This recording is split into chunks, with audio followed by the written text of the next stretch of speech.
Testing, testing, testing. Testing audio. Hope you guys can hear me. I've had a bit of a mare trying to get this set up today. Hey boy. So I hope it's all working as intended. It looks okay.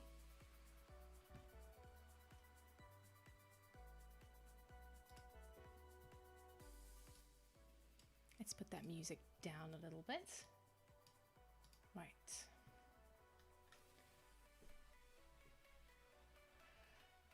Guys, I can't see I can't see my chat. I can't see my chat. What? Django? My kitty cat's come to play. Guys, I can't see my chat. Let me go. Let's pop that. Ah, there you all are. Hey guys, happy Friday. My chat looked like dead. There was like nothing there. I was like, where is everyone? Okay. All right, I got you now. I got you. Let's put you there. Let's put this. Do you know what? I need like 3 screens at this point. It's ridiculous. How is everybody doing? I hope you're all well. This week has absolutely flown. It's absolutely flown for me. I had so many plans and I'm not sure how many I actually did, but whatevs.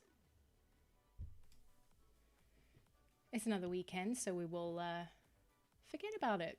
Sort it out on Monday. Right.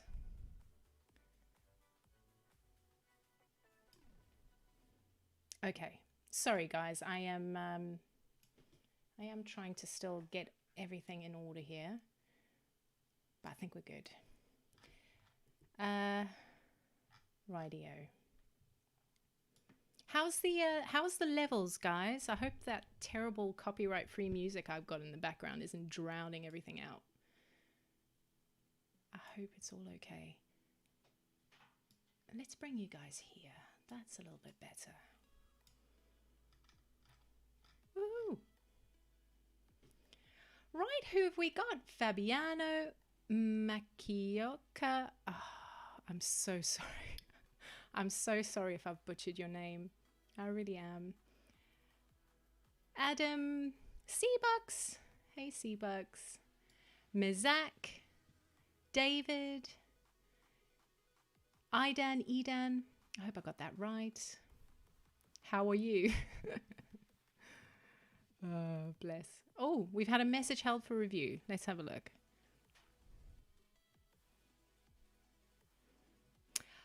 Adam, I'm going to allow your message. Let's allow it. I've started up a new service for Redbubble shop owners. It's a system to boost your product rankings by community of shop owners helping buy designs from one another. I get it. I get the need for it because one of the, I think I talked about it last time, but one of the things that a technician of Redbubble got into contact with me, and one of the things he told me when I was trying to pick his brain, try and get some information about how the algorithm works and all that good stuff, he did say that if you want to buy your own designs to sample them, make sure you buy them from a separate account, because every sale on a design will help boost it in the algorithms. So if there's a system in place to buy people's designs and try and get them boosted, you know, I'm all for that. It just depends though, because you want to make sure a design is sales worthy because it's good. Whereas if you're selling to like-minded people in a community to boost each other's sales, it might not translate into real sales after that, if you know what I mean. But sometimes, I mean, I come across really, when I really go down into the deep bowels of Redbubble, I see some really awesome stuff. And I'm like, has this ever been sold? Because it's awesome. These days, people are just lazy. If they don't see what they like in the first, say, 4 search results, they kind of give up. And it's like, there is some good stuff that's just being missed. Sounds good. Good. I'm glad. Happy Friday, everyone. I've got myself a, I think it's cloudy apple cider. Because it's Friday. What the hell? I'm good, Seabucks. I am good. Like I said, this week's just flown by, so I feel like I haven't really done half the things I was supposed to, but there we go. Hey, Mum. My mum's back. Hey, mums. I hope you're good. I'm still looking into your laptop issue. I promise I'll get back in touch. I'm terrible. I know I'm terrible. I just don't want you to have to spend money on getting it fixed because I'm sure I can sort it out. Sounds fine. Good. Maria, that's easy. Let's stick with Maria. Oh, it's lovely to have you guys all here. Sorry, I keep trying to find the best place to pop my chat. I think I might just leave you there so I can see how the stream's doing as well. We're looking okay. I had a bit of a mare with internet earlier. It was flaking out on me, so I had to quickly rush around plugging the wired connection in. So hopefully it all looks good. Hey, Jangelo. My kitty cat's a bit freaked out from the fireworks, so he's running around, not sure what to do with himself. Bless him. Hey, Colt, how are you? Yeah, bless my girlfriend actually went around to the neighbors. She was getting a bit annoyed because the fireworks just wouldn't stop. They're not as bad as they were yesterday, but they're still pretty bad, and my cat was getting a bit heated up again. So she put her trainers on and she went on a mission around the neighborhood trying to find who was lighting fireworks. It was so funny. And then she came back and she had gone to these two guys, and they were having a barbecue at the back, and she started saying, "Are you guys doing fireworks?" And they're like, "No, man, come, we're just having a barbecue, chill, man." And she came home stinking of firewood and bonfires, bless her.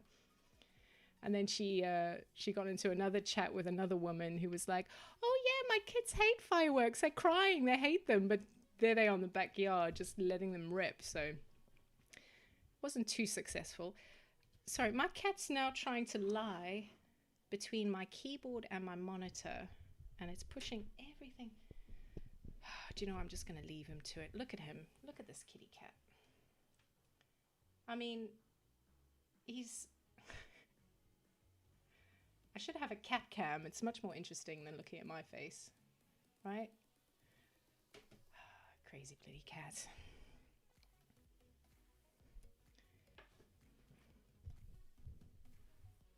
Oh my gosh. This is a big desk as well, and I'm like running out of space. Let's... Damn cats. Hey, Ahmed. Hello, I want to ask you, what is the best way to promote your products? I would say this. I don't do any official promotion. I know there's a lot of people that go the whole Facebook group routes, and that's a really powerful thing. If you've got like a very specific niche, say something to do with cars or mechanics, you know, you can build an audience on Facebook, build a community, and then sell directly to them. And that's a really, really powerful way to have your whole target audience in one place that you can push stuff to them. So I know a lot of people who do that. That's not really a route I've taken because I have quite a general store. I think I've actually made a video. I was meant to upload it today, but my internet flaked out. Finally made a video about how I've, you know, come up with my niches.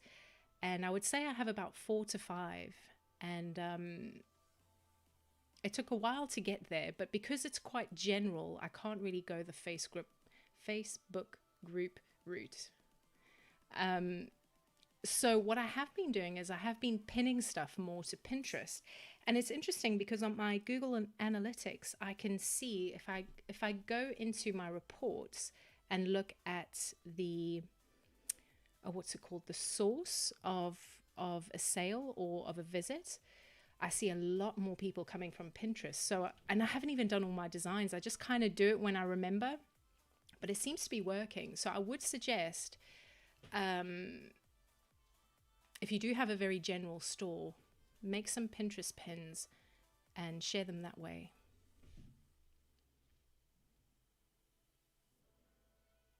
How do I make my design stand out? That's a good question, because there's so many. I've just got Redbubble open at the moment, and oi, Django, Django. Sorry, he's trying. If my audio goes funny, I apologize. I don't know what he's doing. He's like chewing on my buttons on my tiny little mixer. Oh, please don't press that, boy. Yeah, I've currently got Redbubble open. I'm logged out, and this design just popped out at me, and I think it's really, really cool. It's probably because of the colors, but it's a really, really awesome design as well. Let me just flick over to my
Can you hear me? I hope that's working, guys. That's just me being silly, because I didn't set up my audio for this particular screen for some reason. I'm hoping that's working, guys. I'm hoping that's working. Testing, testing. Yay! Thank you. Thank you for that. Brilliant. So I don't know how much you got, but I'll start again. I think one of the questions was how to make a design stand out. And I was just using this design as an example because I logged out of my Redbubble account and I just opened it to have it ready. And it's just an awesome, awesome little design. It's a really, really good use of color. And to me, in this instance, color made that design stand out. But you've just got to know how to work with color, because you can go OTT very, very quickly. But color is a powerful way to make your design stand out. And at the other end, a lack of color, like something very monochrome, black and white, can do the same thing because there's very little. So I think good use of color is a really, really good way to make your design stand out.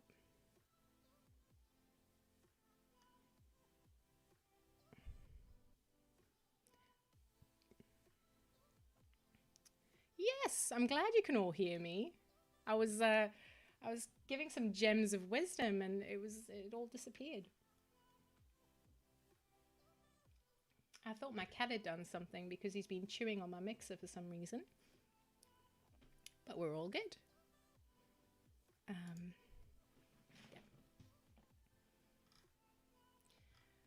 La, la.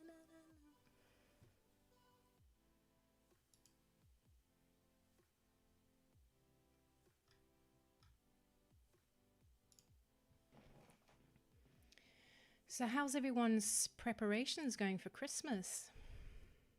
I've kind of forgotten. I should have been planning pretty much October time, but I don't know where the time's gone, guys. This has been such a strange, weird year. It's flown by, but at the same time it's dragging. And like I said, I put plans in place and then something else comes along and then I end up focusing my time on that and neglect other stuff. Django. There we go. Sorry, my cat. Just blame everything on him. Yes, is it Edan? I hope so. Yes, hopefully links will be allowed in the chat. So if you share your shop link with me, I can have a look. Or you can just share a specific design that you want some feedback on, that you're working on. And I'll do my best to give you fair feedback.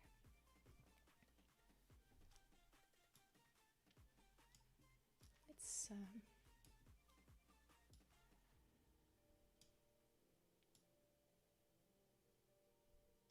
yeah, let's pop this here.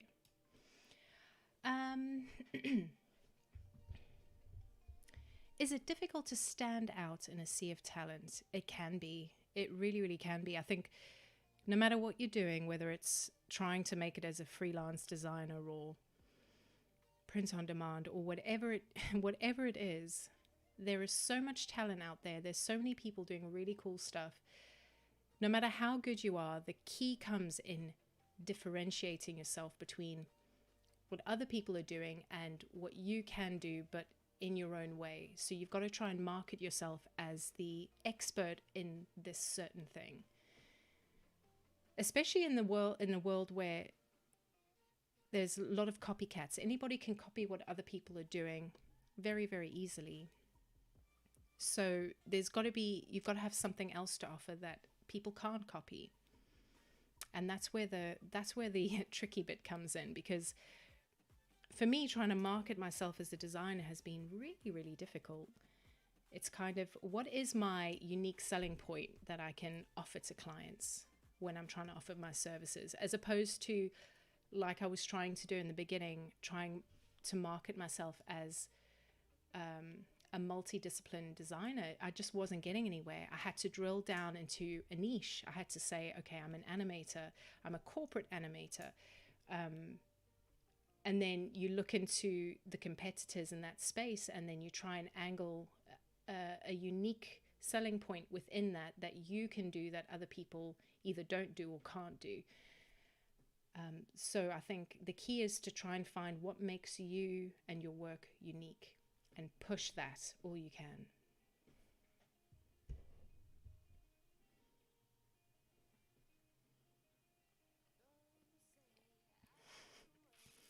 I'm happy to review shops, guys. Just share. Sorry, I'm a little bit behind. Let me just catch up a little.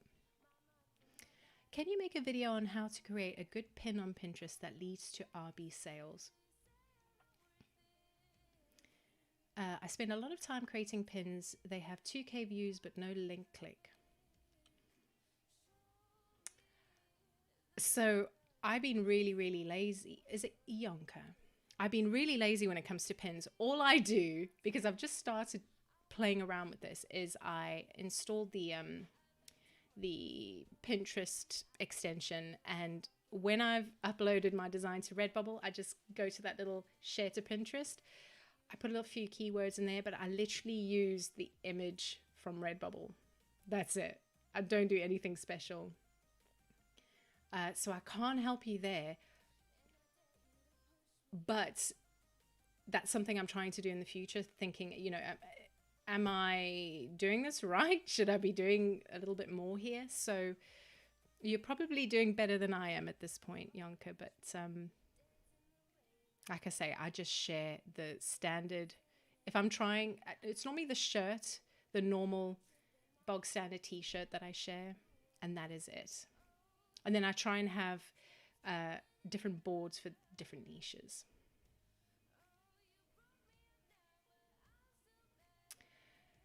Hey Ayub, what's your advice for newbie in print on demand? Start directly to put random designs in Canva or take 3 months or 2 months first to learn editing in Photoshop and Illustrator? I would say try do both. There's nothing stopping you. If you have a good idea but you're lacking the skill to be able to put it together, Canva is one of those tools that is awesome for people who don't have a background in design. So if you can try and realize that in Canva, and then in the meantime, you get your skills up so you can start doing more stuff on your own, I'd recommend doing both, because there's nothing stopping you starting now. You might not get any views or sales straight away. You might, that's always a possibility. But I'd say it's fine to work in Canva, but make sure if you want to take it seriously, learn a little bit of, it doesn't even have to be a paid software like Photoshop or Illustrator. It could be, Inkscape, GIMP, stuff like that, because a lot of those capabilities can transfer over. So you don't even have to pay initially. But yeah, get skilled up. Guys, I'm still learning every day. It's frustrating because sometimes I have so many good ideas and I know I'm not skilled enough to actually put them into practice.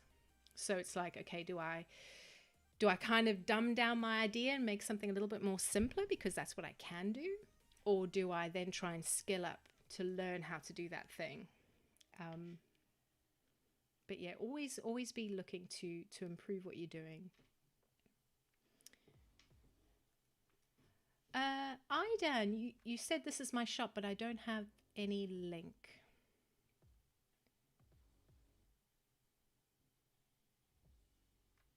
Okay. All right, let's make a start, guys. I'm going to move you guys over to here first. And then let's start with DD Designs 166. Woohoo, I'm excited. Okay, bear with me. I'll share my screen in just a moment. Let's just see if I can find this. DD Designs 166.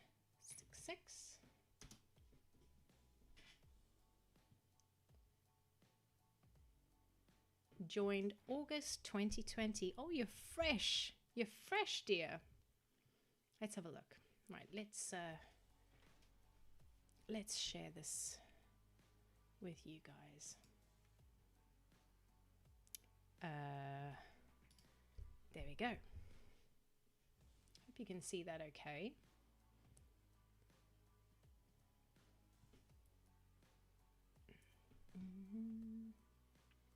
I really like that banner. Okay, I see where you're going.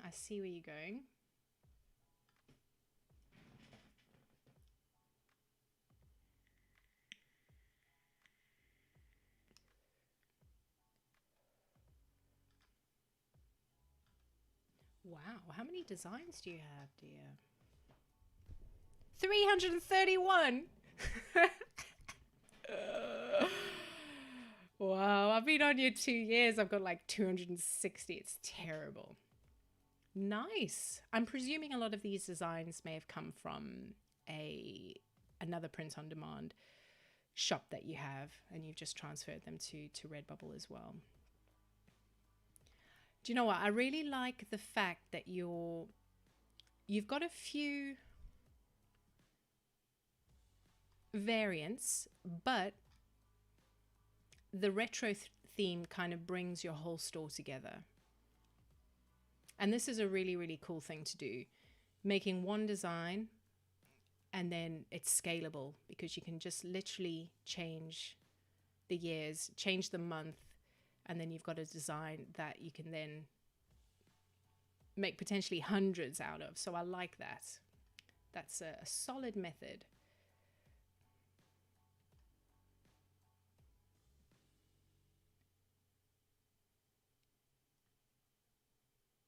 I like it, dear.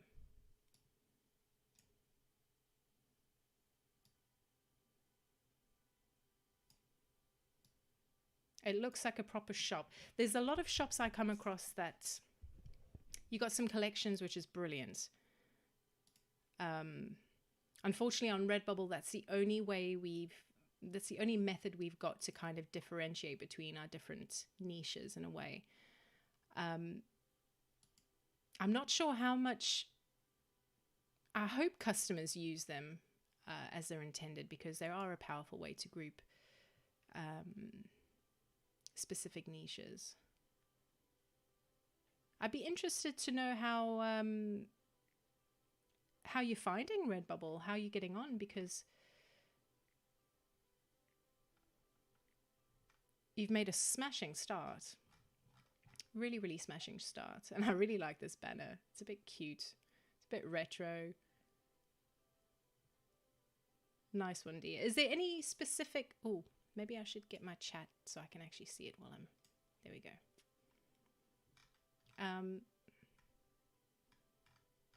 There. Oh, then you guys can see it too. That's no good. Let's leave you there. I wish there was a way to... Yeah, there's no way that I can... I have to have the chat over here. Damn. Okay. But no, I'd be interested to see hear how you're getting on, dear. I know you might not want to share it in the chat, but and how many views you're getting, because okay, let's have a look at. So one thing, when you go into a new shop and you're at most relevant, the results that you see first could either be recent sales that the artist has made, or results that are featuring strongly in search. So that's a good thing to keep in mind. So if I go to best selling,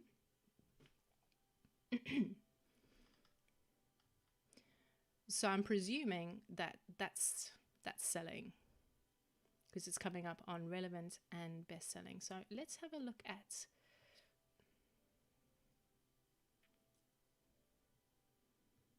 Queen of Gemini.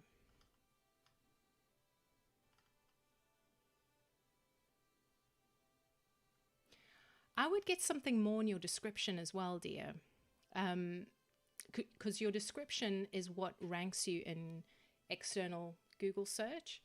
So it's a good way for you to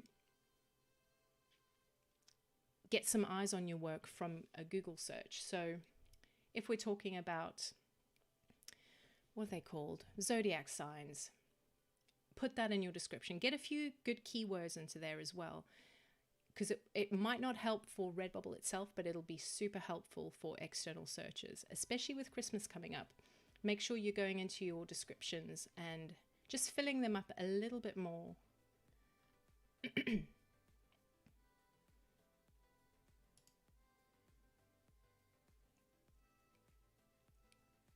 Let's have a look at one more.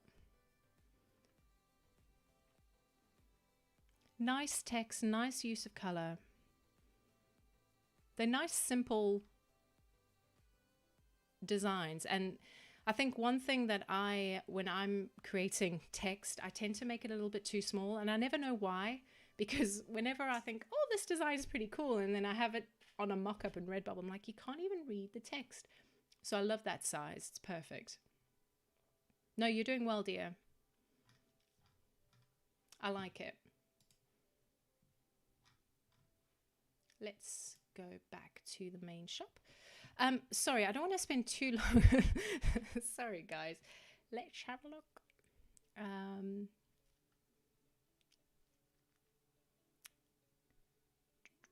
I need to find where I was now.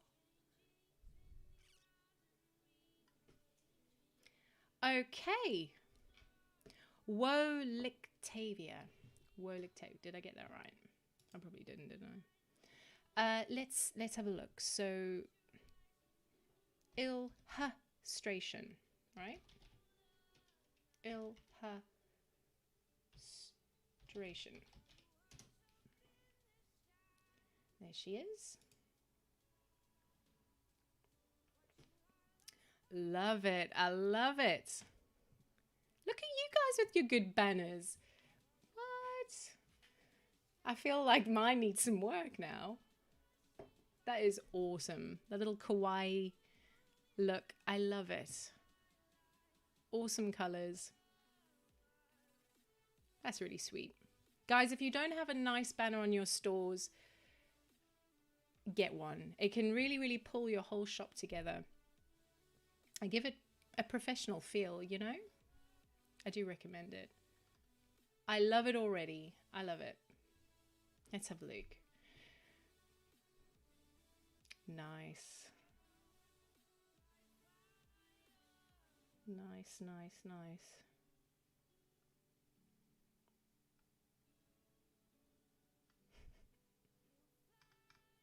I don't even know what to say here. I've got nothing to... I've got nothing I could possibly say to improve anything. Look at this. It's awesome. And you know what also brings it together? The fact that... I wish the video I made this week was actually up, because... Anyway, I do mention this in the video. And one of the things I was trying to stress is the fact that a lot of us have general stores where we're free and we make a lot of different stuff, don't really do a lot of niche based designs. And the problem with that is sometimes it can just look very, very messy. It tends to look like about 20 different designers have designed your stuff, because they're all different art styles, different colors. And it ends up looking, yeah, just a mess. And I found mine was looking a mess. Hence why, as I explained in my as yet unreleased video, I kind of tighten things up. And straight away, even though you design for so many different niches, we've got some retro stuff here, we've got some classic illustration, got some really, really simple stuff as well. It kind of all looks like it's part of the same store because of your use of color. The pastel colors, the pinks and purples, it kind of just brings everything together. So I have got nothing constructive to say to in any way make your store look better, because this is awesome. The only question I would have is,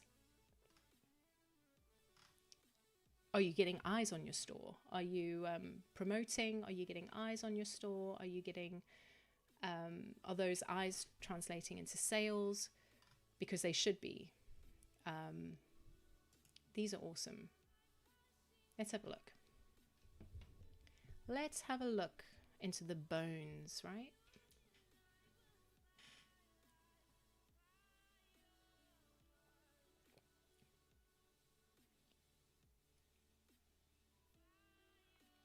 Okay.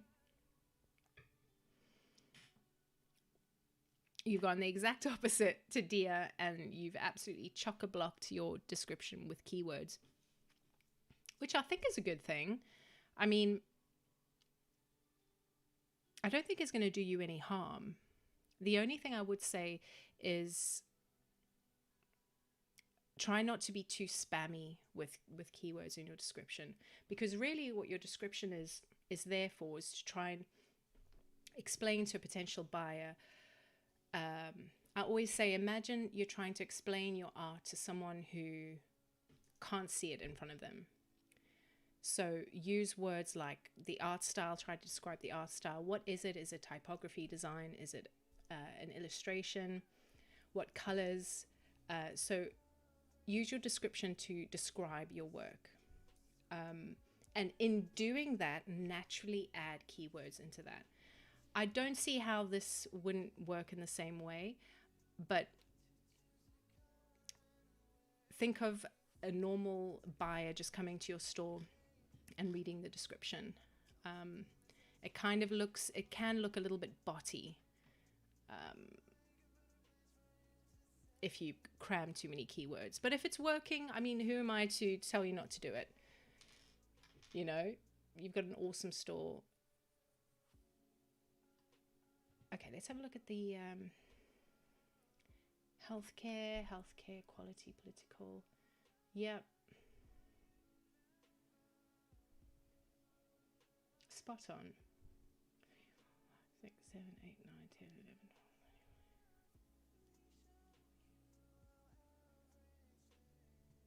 31, I think, which is good. I think the sweet spot with keywords is it always changes with Redbubble.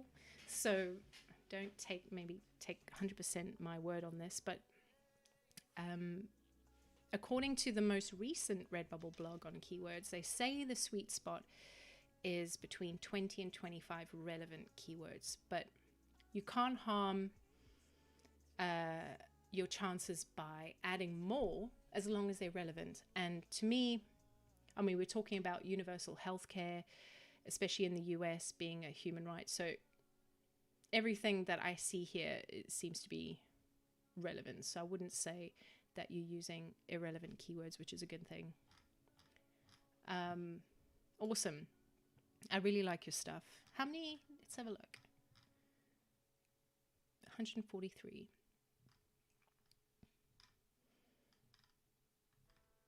I'm not logged in. I would say I'll give you a follow. Do you know what?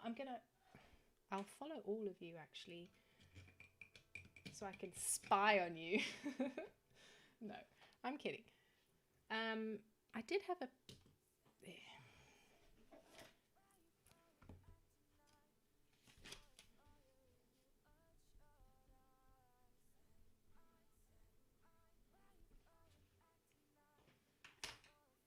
I shall give you a follow. Let me just turn this just a little. There we go. Sorry guys, I don't want to drag this on too much, but I you know.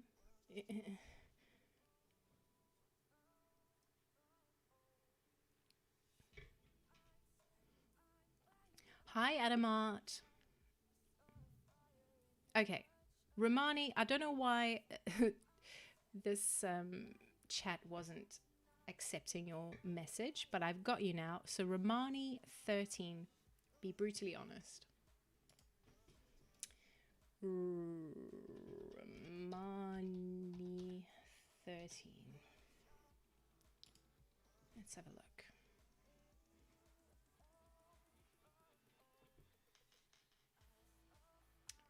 Oh, don't know why I didn't. Let's just click on there and click on there. Nice. Look at you guys. I'm proud of you. So proud. This is like, let me...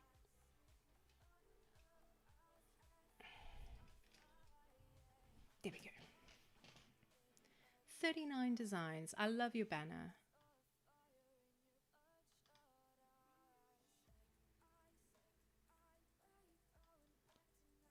Right. Do you know what? I love the black and white line art. I think that's probably the ones that stand out to me the most. And I think if you branded your whole store using stuff like this, it would be awesome. And then maybe, like, because I love the little sheep as well, you can have a few where you've just got little spots of color that gives a little bit of visual interest. But I think that would be a really striking store. Like maybe on the little cactus. Oh, he looks a bit sad, doesn't he? Maybe like a little band of color, or actually no, he's perfect as he is. But every so often a little bit of color, because these designs, although, you know, they're not bad, they don't look like a part of this shop, if you know what I mean. Although he is pretty cute, that dog, isn't he?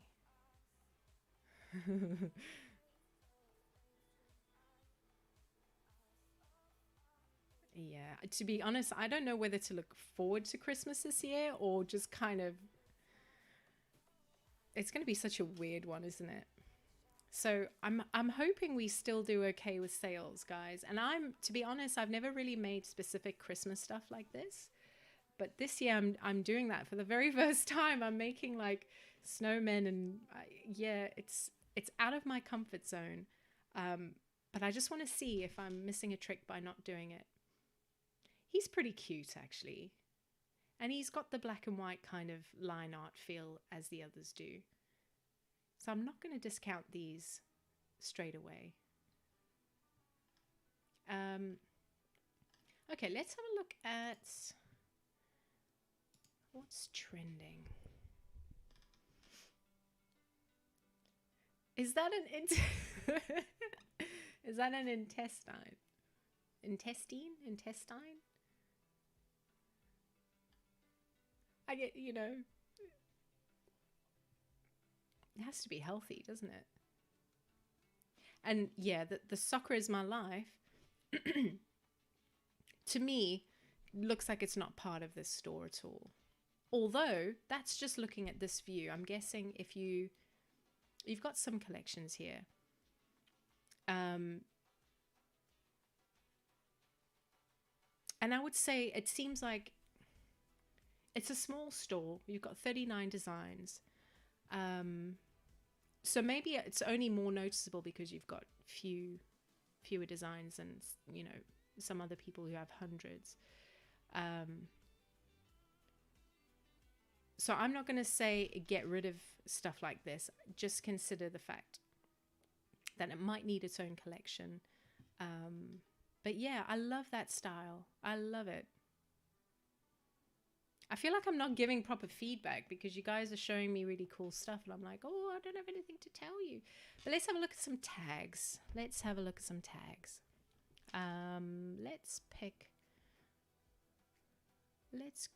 with...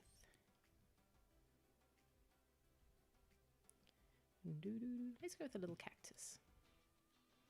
Oh, he's dying. Okay. That's why he's sad. Oh, he's really cute. Okay.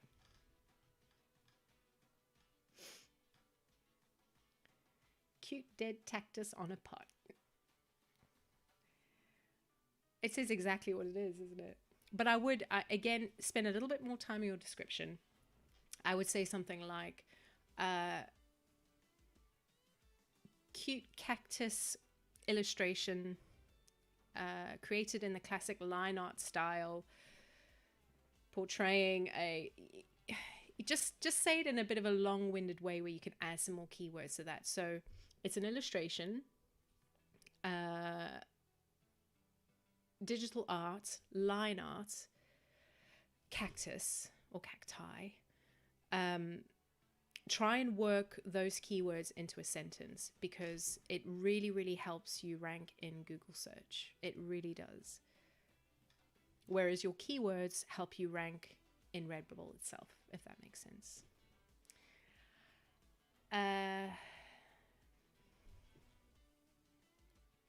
Not a lot of tags, but it's pretty difficult to say any more than you've already said right now. What might be an option, because a lot of your stuff is like that, it's just one thing, no text, just a thing, which makes it doubly hard to market it, because when it comes to your tags, all you can do is describe the thing that you've made. So if it's a cactus, there's only so many words you can use until you're tapped out.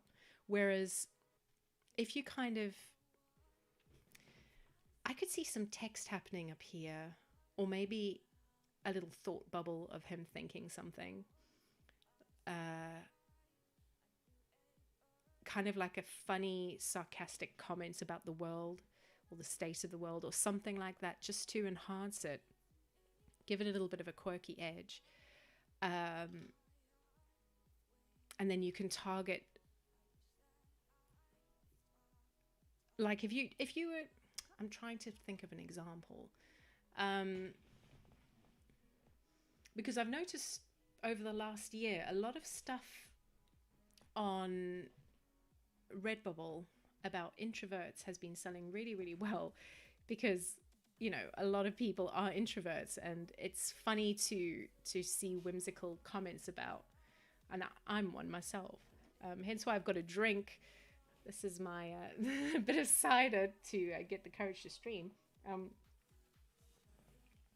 But if you can target a specific audience like that, like if you had to say something like, me after socializing on a Friday night or something, it's funny because introverts will get it, because you know, as soon as we have to socialize, it saps all of our energy and we feel like death the next day. So it's kind of, you can market to people like that. Whereas just having and I used to do a very similar thing when I first started on Redbubble. I'd make these cute little things that I thought was cute. And funny enough, I did a cactus as well. And I thought that'd be a really cute little sticker. It was really, really simple. It was just a cactus with a little arm in a pot. And you kind of tapped out very, very quickly, because yes, it's cute, but how are you going to get people to actually see it in the first place? You've got to try and market a specific audience. So think about that, because I think if you have some text around some of these designs, it can help you market them a little bit better. Similar to this one, you know, if you can somehow work, or chatter. Yeah, that's beyond me, but you know, you're targeting someone with that, if you know what I mean. And then what I find happens as soon as you start getting more and more sales and your stuff is promoted. See, what happens with Redbubble is if you make certain sales with, say, a few designs, a lot of your other designs get pushed higher up in the rankings, because the algorithm somehow reads your store as a marketable store. So what you will find when you get sales on stuff that you can't really, like for example, if we go back to the cactus, something that you can't really market very well, but you're doing really well, say on this, then as your shop grows, you'll start getting more sales on your smaller things that you haven't been able to market as well. That's what I'm finding. I'm finding really old stuff randomly get sales now. I'm like, how have people even found that? I hardly even keyworded the thing, but awesome. I hope that helps, guys. I don't want to blab on for, you know, until Kingdom Come, but I hope I'm giving you kind of actionable, helpful feedback. Ba-da-ba-da-ba. I feel like I need to clean up my shop, remove some designs I'm not happy with. Oh, I feel you, Rodney. Sometimes I am brutal with my shop every so often. And I go on, and especially some of the older stuff just doesn't look like it belongs, not even in my store. It doesn't belong in any store. It's terrible. And it just, yeah, I feel you. And I think it's good practice every now and then to go in, and if you do decide to remove something, but perhaps it was something that you spent quite a lot of time putting together, maybe see if you can just dig up the old files and rework it. Now that you know better and you know ways that you can improve that, see if you can rework. I've got a folder of stuff I've been meaning to rework. Older stuff that I was really proud of at the time, which I now look at and it's terrible. And with the idea that someday I will have a little bit of time to go and fix them, but alas, that time hasn't come. Cavalier, hi Rogue. I made 5 sales on Teespring and 2 sales on Redbubble. Woohoo! And I owed $35 for my first month. That is really, really good. That is super, super good. On your first month, yeah, keep going, because like I said before, as soon as you get some sales on your store, regardless of the design, things will start ranking that little bit better, because the algorithm has, you know, given you a little tick somewhere, you know. So keep going. And I would say, like, if you found one thing, let me just bear with me. Let's just flick back to that. If you found one thing that sold, make some more, make some similar stuff in that niche, because you know already you've got the proof, you've got the sales to show that it's marketable and it can get you sales. So, I mean, sometimes a couple of my designs that kind of trended, I never made anything else similar, because I think at the time they were kind of unique in their own way, and I didn't feel like I could beat a dead horse with a stick by trying to make more and more of the same kind of concept. So some things you kind of have to just let run their course. But if you're making sales, have a look at what's selling and make more of that thing. No, that's really good. You keep going. Keep going. Because one of the main things about any print on demand is it's a numbers game. The more stuff you put up, the more sales you're going to get. And one of my plans for this year was, I think at the end of last year, I probably had about 100, maybe just on 200 designs on Redbubble. And my aim I still wrote it as a goal. My aim at the end of this year was to double that. I was like, can I get 200 more designs on my Redbubble? No, I've got 270. So I think the longer I'm on Redbubble, the longer some designs are taking me, because I have cool ideas and I know they'll take time. Other stuff is really, really quick. But I understand for myself that the more stuff I get up there, the more likelihood I'm going to get sales. So I would say that's a really good result, but keep uploading, keep designing, keep uploading. My shop is Wiz7. All right, Lee, let's have a look. You ready? Are you ready? Wiz7.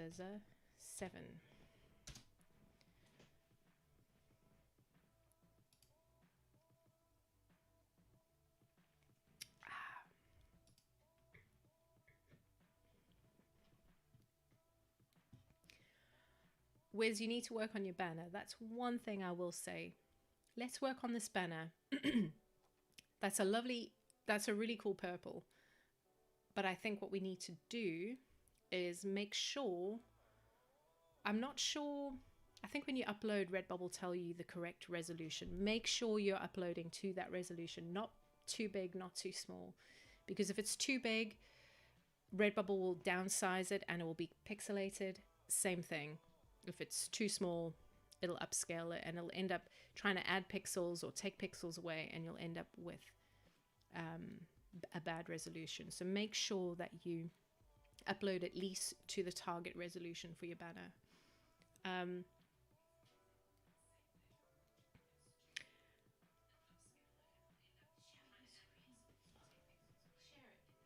Share what? Oh! Guys, I'm such a noob. Okay, here we go. There we go. Huh? Thank you. I'm such a noob, guys. I'm so sorry. Okay, so yeah, it just needs a better resolution. And I would say bring the 7 here, because to me this reads Wiz Design 7 as opposed to Wiz 7. So bring the 7 up here.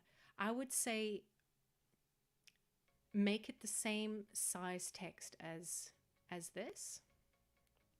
If not, if it's in line, it might look okay actually.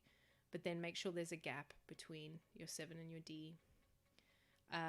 Align it correctly, because we've got a little bit, because of this, we've got a little bit of, yeah, it's a little bit out of whack. And I'm not sure what the triangle is, but yeah, the banner needs work. For now, maybe, until you're reworking it, maybe just have a solid block of color at the top. But if you follow me on Instagram, or yeah, probably Instagram is the best thing, which is Rogue Pixel Studios. Send me a DM, and if you need any help or specific advice, I'll be happy to give you some pointers on how to improve your banner. Right here, let's look. So we got 33 designs. We've got a bit of a mixed bag, this is exactly how my Redbubble's shop looked. Not even that long ago, like 7 months in, it still looked very, very mixed, until I kind of finally settled on my niches and brought things together a bit. So I'm not going to say, oh, everything is too different. No. I think at the moment, because it's still a small shop, you're still figuring out what works. And I would say when you start getting regular sales, so for example, say, I love those colors. That's awesome use of color. If something like this starts selling really, really well, Think about why it's selling. Is it the message that's selling? Is it the design that's selling? Or is it the colors that are selling? And the truth is, we don't always know exactly why a customer bought a certain thing. But we can make as educated a guess as we can. And I would say for example, this started selling, make more or similar kind of designs. Work with maybe a new quote with the same kind of colors or font. And then slowly, as you do that over time, your shop starts looking a little bit more cohesive. It looks more like it's a branded store, if that makes sense. So keep experimenting with different styles and see what starts happening. One thing I will say is a lot of your designs, like for example here we got the Sagittarius, Venus, the cushion, we've got this blank space, and just as a design it doesn't look great. And I would say the best way to remedy that is, and I know sometimes if you've used say a free image for this bokeh effect at the back, sometimes the resolution, if you try to stretch it too much, it would start being pixelated. So sometimes you're limited when you're using stock imagery, which is unfortunate, but I would never recommend leaving loads of this blank space. So if you find you've got some images and they don't quite fit the entire canvas of your product, I would say don't enable it on that product, because it's not the best look. And maybe for something like the Sagittarius, you could get away with having the background color of your having the background color of the shower curtain black, so it'll blend in. But this is the risk when we're working with images, because the shade of blacks might be ever so slightly different. So the black on the actual image might be a little bit more gray, and then the black that you pick for the background in Redbubble might be darker, so it'll still look like black on black, but not completely the same. I mean, there is a way, if you brought that into Photoshop, say, and you color matched the exact shade, you made a background that was the exact shade of that black, I would do that, as opposed to having this blank space around. But I see you going the whole zodiac route.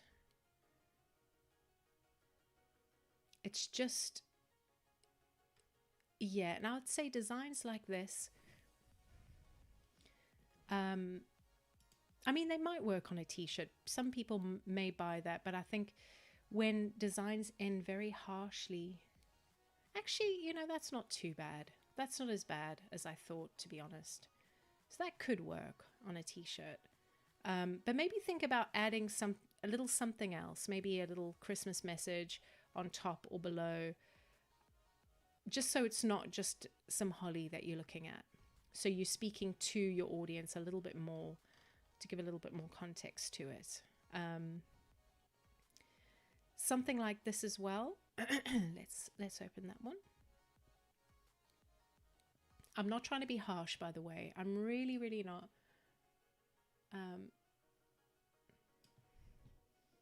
At all. Oh, we used to at university. It was awful in our visual design class. And bearing in mind, I was a bit older when I went to university. I was 23. So the rest were like kind of normal age, 18. And even then I used to be so scared, because our graphics design tutor used to make us share our work in front of the entire class. We had to go plug our USB in. And I'm a bit precious with my work when it's not finished. I only like to share it when it's absolutely finished, because my work for the most part looks a mess before it gets to that point. But we had to share it like throughout the process. And sorry guys, I am burping terribly. So much cider. No, it's only half a cider, but terrible. And the tutor used to encourage each of us to say something positive and negative about each other's work. And in the beginning, it was torture because you don't really want to say something too bad about someone's work. And sometimes you can't find anything that you like about it. But you get, as time goes by, you learn to see what makes something good, what makes something bad. And you learn to take that criticism to make yourself better. So I just want you to remember that this is only to make your designs better, not to give you, don't take it negatively at all. But for example, sorry, I do go on, guys. This one, I would say just be cautious about using certain colors on top of other colors. Especially in the print process, it's a little difficult when colors are too, when there's very little contrast between colors. Like this would work well. This blue on the dark red, there's enough contrast, no matter what the print process is, it'll come out looking okay. Whereas there's very little contrast between this blue and this mustard. So actually that's more of a beige. So be careful, especially because it might look okay now, but it might not print very well.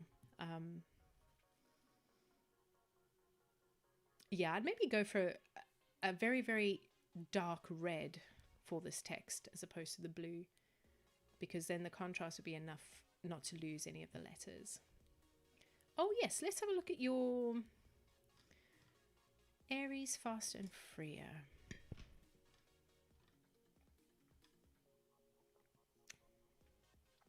Get some more in your description. Definitely get some more in your description. You can say something like, if you were born, I'm not sure when Aries, the months of Aries is, but if you were born between this month and you're a proud Aries, show that you're superior, faster and freer with this t-shirt or something. Get some keywords in there. Fill that up, just a couple of sentences. And yeah, you definitely fill that up a little more. And get some more tags in there. Get some more tags. Think of go into a thesaurus or something. I think there's a free online thesaurus. Put in Aries or zodiac and find as many, are they called synonyms? Synonyms. That's a really, really good way to find keywords, especially if it's something like kayaking, for example. What other words go with that word? I have no idea. I don't know enough about it. But sometimes thesauruses can help. Not for all of your keywords, but for a few relevant ones. So zodiac, star signs, I definitely have those keywords in here. Maybe the months that Aries lies in as well. And repeat your title, so faster and freer, in your tags as well. You can definitely get up to about 20 relevant tags there for sure.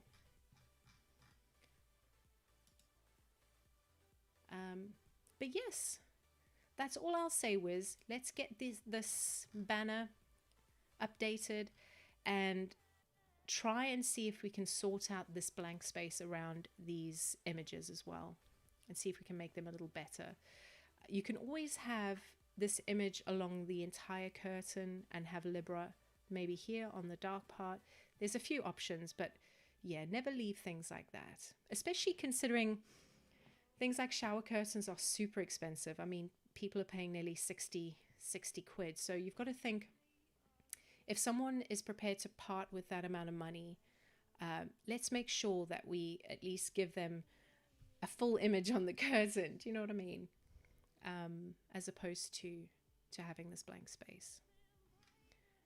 I hope that helps. Like I say, send me a message, and if you want any more help, I'll be happy to help you more. How are we doing, guys? Am I ranting too much? Is this, I mean, I don't know. I don't know. I hope it helps, guys. I really, really do. Bear with me a second. I'm just going to go on a very, very short break. I just have to use the loo, and I will be back soon. Like 2 minutes, not even. I'll be back soon. All right, guys.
Hey guys, sorry about that. We're back.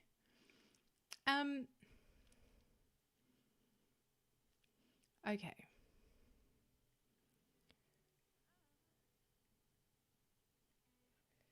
Bear with me.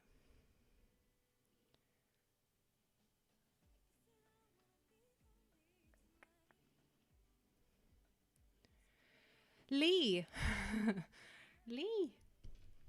Did you I've spent about 5 minutes talking about your store, love. I promise. I promise. If you go back, I think you can rewind on YouTube. Literally just before I took a break, I was giving you some feedback on your store. So if you rewind, I definitely did. I hope you can watch that. And like I said, if you need any help, please just drop me a message on Instagram and I'll be happy to help you further. I really would. Oh, let me just add you to my list. Oh, that pen doesn't work. I don't know why I just don't throw unworking pens in the bin. This one doesn't work either. There we go. Wiz 7. But yeah, if you rewind the stream, Wiz, I gave you some feedback just before. Super helpful. I'm glad. I hope, guys, if I'm ranting too long.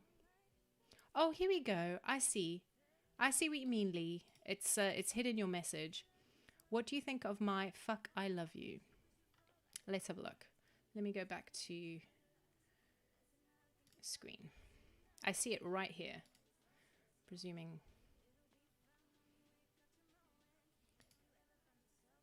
Right, let's go. Okay. Let's open this so we can actually see it. I would say number 1, I like it. I like the text, if you know what I mean. I would get the eye and heart closer together, get rid of all the spacing, bring that eye right here. There's a kind of 3D effect on the type, and the O and the U slightly look like they bigger than the fuck. Can I swear on stream? I don't know. So make sure your text is the same size, unless it's intentional. Make sure it's all the same size. And again, let's get these bricks to cover the entire canvas. What you might have to do is you might have to go into each individual, you might have to render out or export, should I say, a few different versions in a few different resolutions. But what I do is if I export at, I think it's 7,200 by 7,200, that fits on everything, from the smallest to the largest prints, excuse me. And so you might have to, you can either do one export to fit on everything, or you might have to do a few exports. But definitely let's get rid of all this dead space and let's bring these bricks all the way up. But the colors work well. Nice contrast between the colors. But yeah, again, let's get rid of this blank space. Okay. Right. Sorry, guys. My chat is hiding some of your messages, but I am making my way through them and making sure that I show them. So if your message has been hidden, don't you worry. I'm still working my way down, and I will unhide them and work through them. Definitely. Oh, I'm behind. I'm really behind. Hang on. Where am I?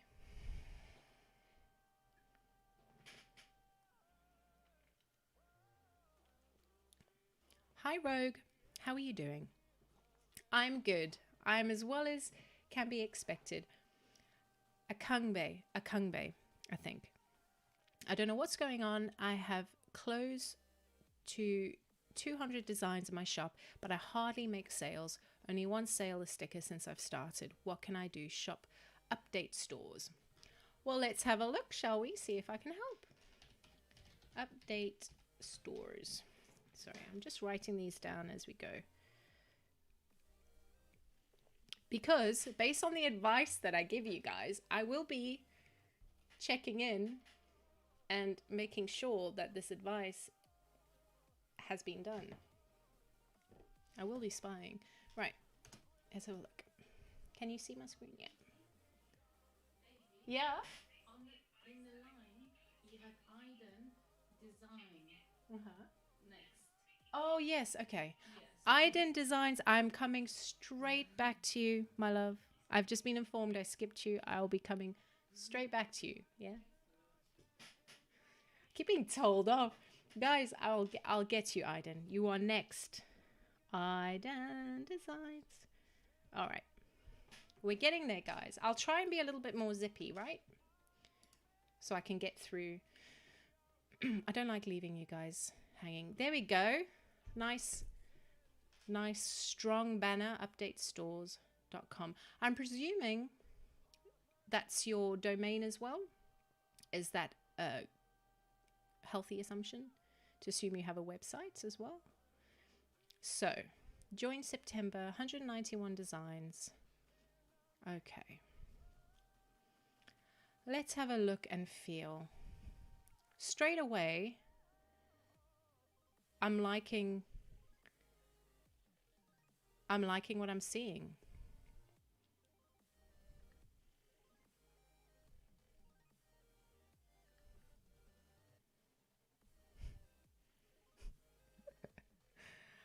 Love it.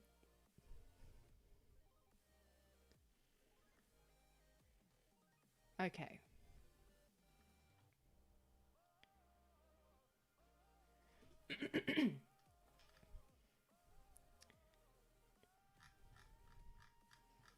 Okay, let's have a look at.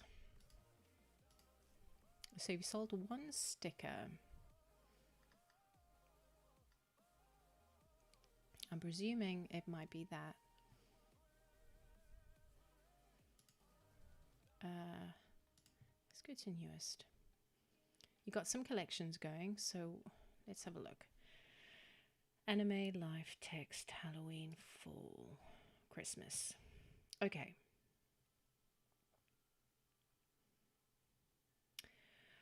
Right.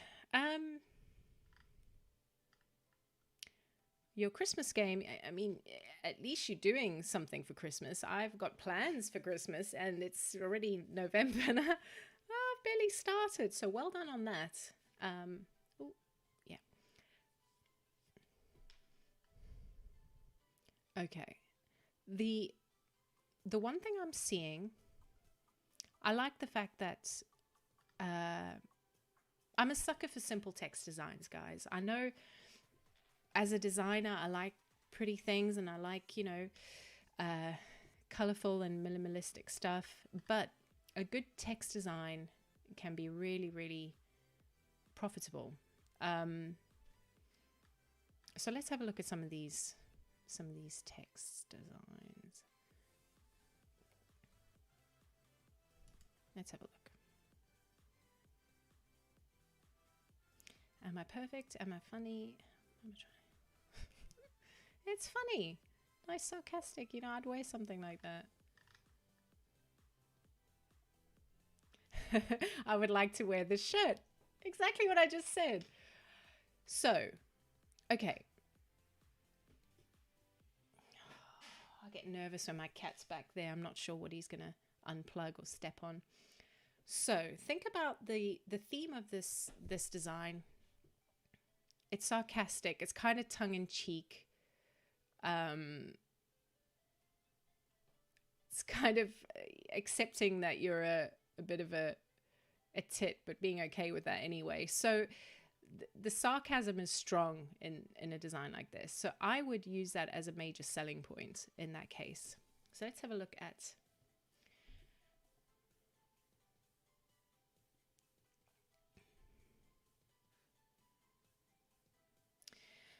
the thing that worries me about these tags is they're very broad. I would say, because a tag like interesting, amazing, happiness.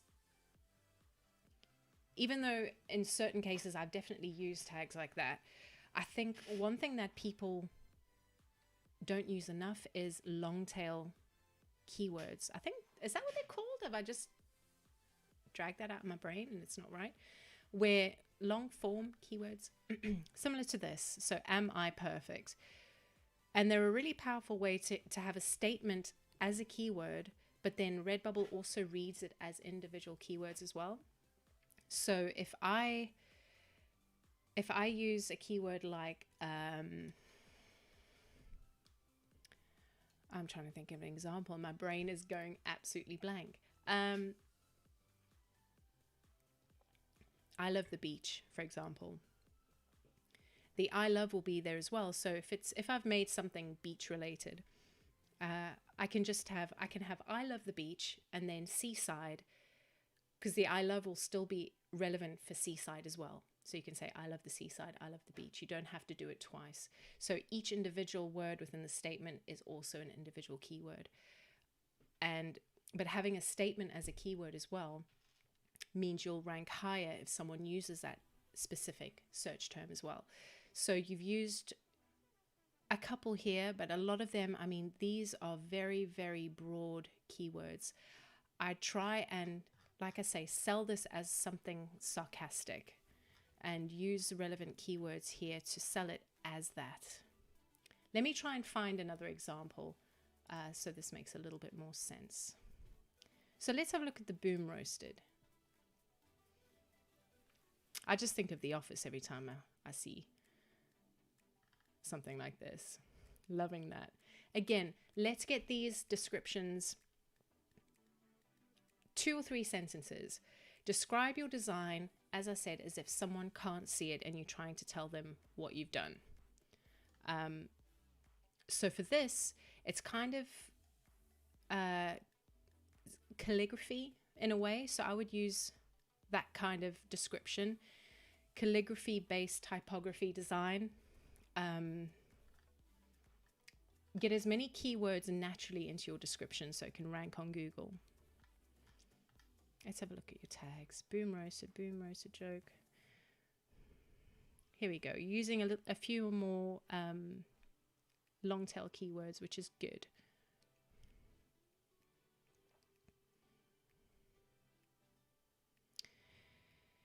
Yeah, it's difficult. Simple text designs, it's hard to get.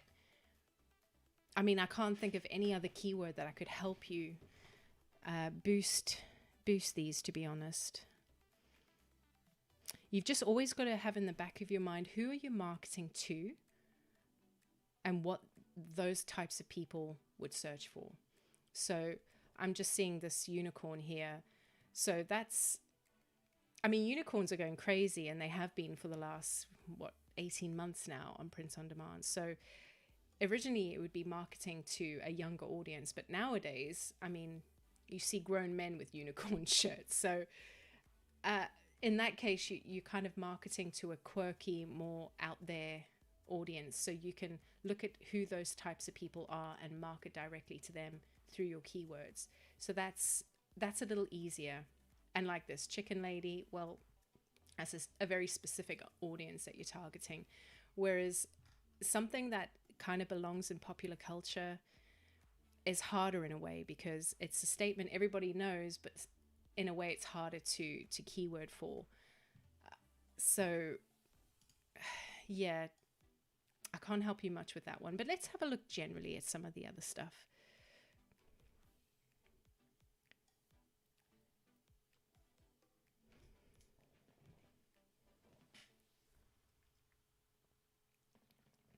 And I would say as well, if you've got a text design,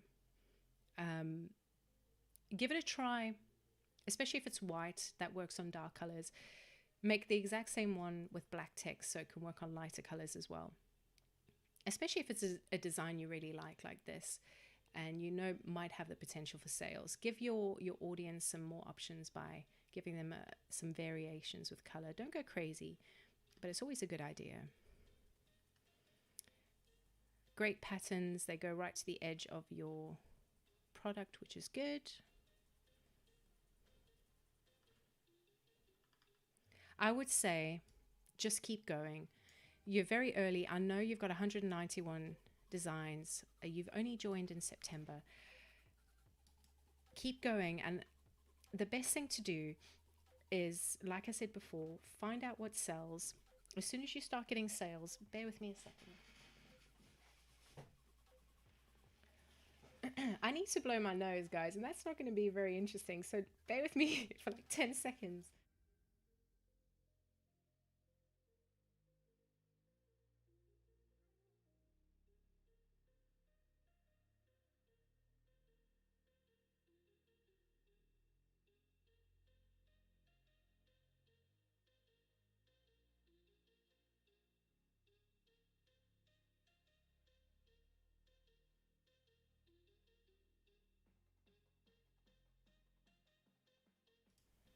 Okay. I'm back. Ooh. So, everybody's print. I think the problem I have with a lot of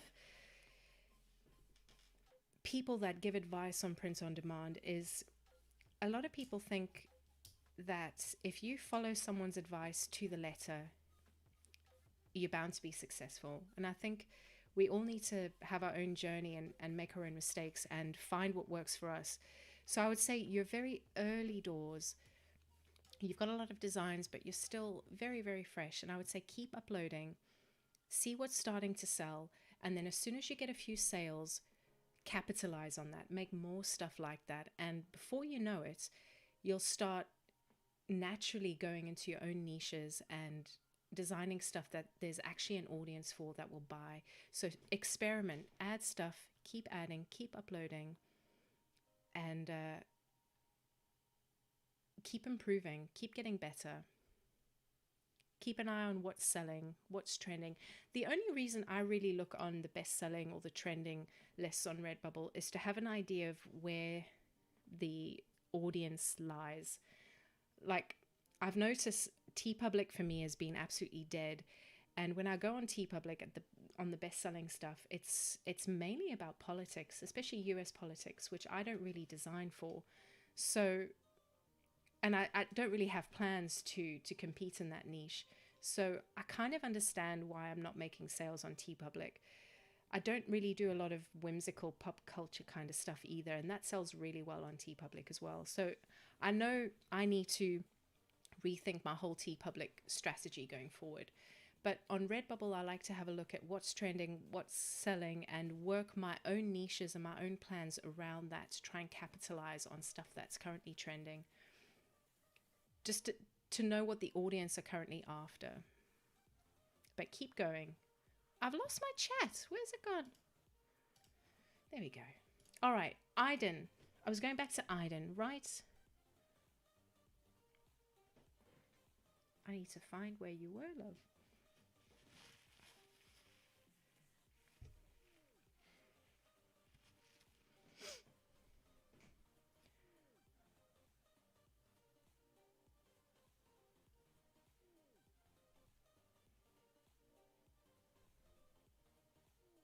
Aiden, I see a message that you said this is my shop, but there's no link or no shop name, so I'm not sure.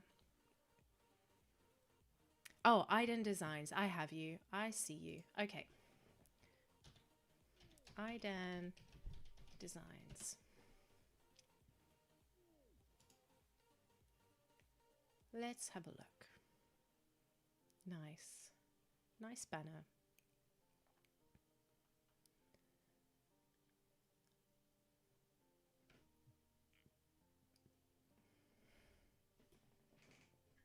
How many designs have we got? 22.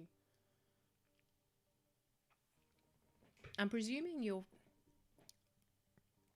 fresh. This is a fresh shop. I can't see when you started out, but I'm assuming 22 designs, pretty small. I'd be interested to know when you started or if you've made any sales. That'll give us a good basis. But let's have a look and see what we've got. I love that. Do you know what? I've got to... You can probably find my Redbubble shop on this fact alone, but I love bright colors on black or very dark gray. I think it looks, this kind of stuff to me, I love it. That's, I guess it's the kind of design I like, so I notice it more. But so I don't know if I'm being biased by telling you this, but that stands out to me, and I love that. This subtle gradients going from purple to pink, great.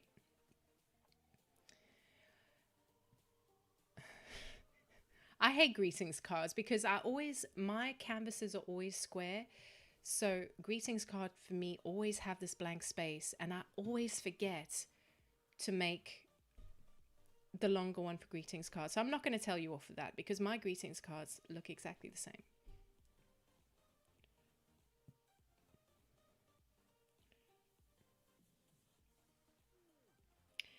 Okay, I love these little macaroons. Macaron.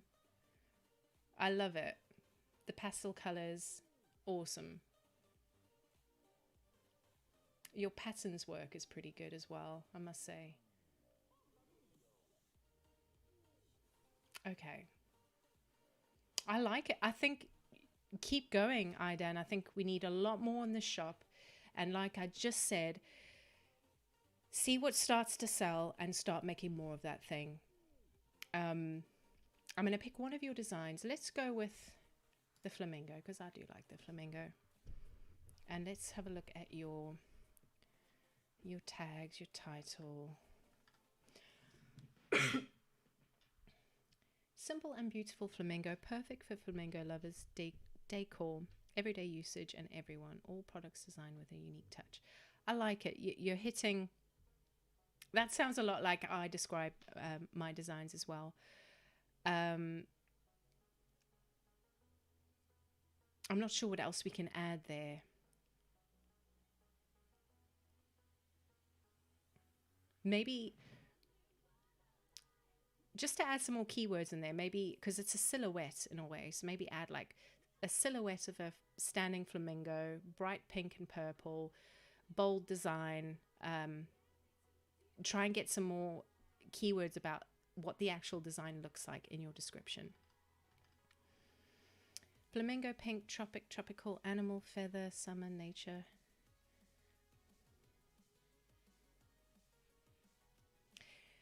What I would say, yes, you've hit flamingo, bird, and birds, but think of other words that you can use to describe a bird, like, is avian?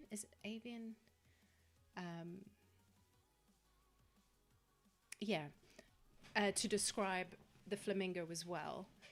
What else? I would say you can't go wrong with a retro keyword in there because that is very retro looking, and synthwave kind of art always has a flamingo somewhere in it, which is quite a retro look. So you can probably get away with putting retro in there. Silhouette, I'd get silhouette in there. Gradient, got that covered. Pink, I always try and add my colors as well, especially if it's a bold color, because some people search, if they love pink and they're searching for a specific pink, they will use that as a search term. So good job on that.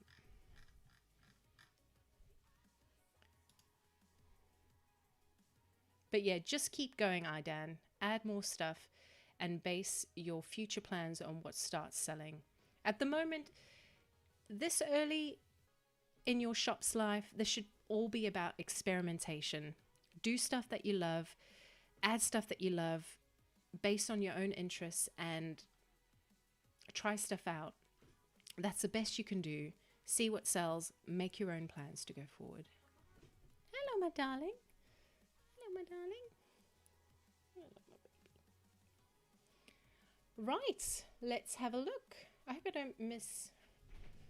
We're going to be online until probably we've got about half an hour, but I will try and get everybody done, guys. And if I don't,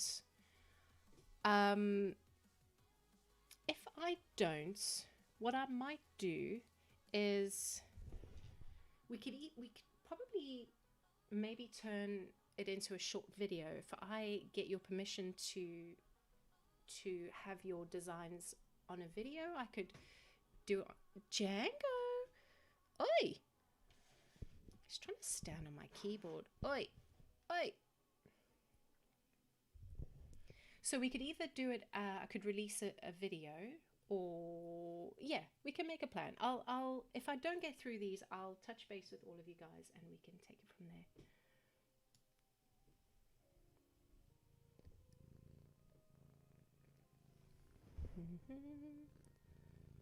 Okay.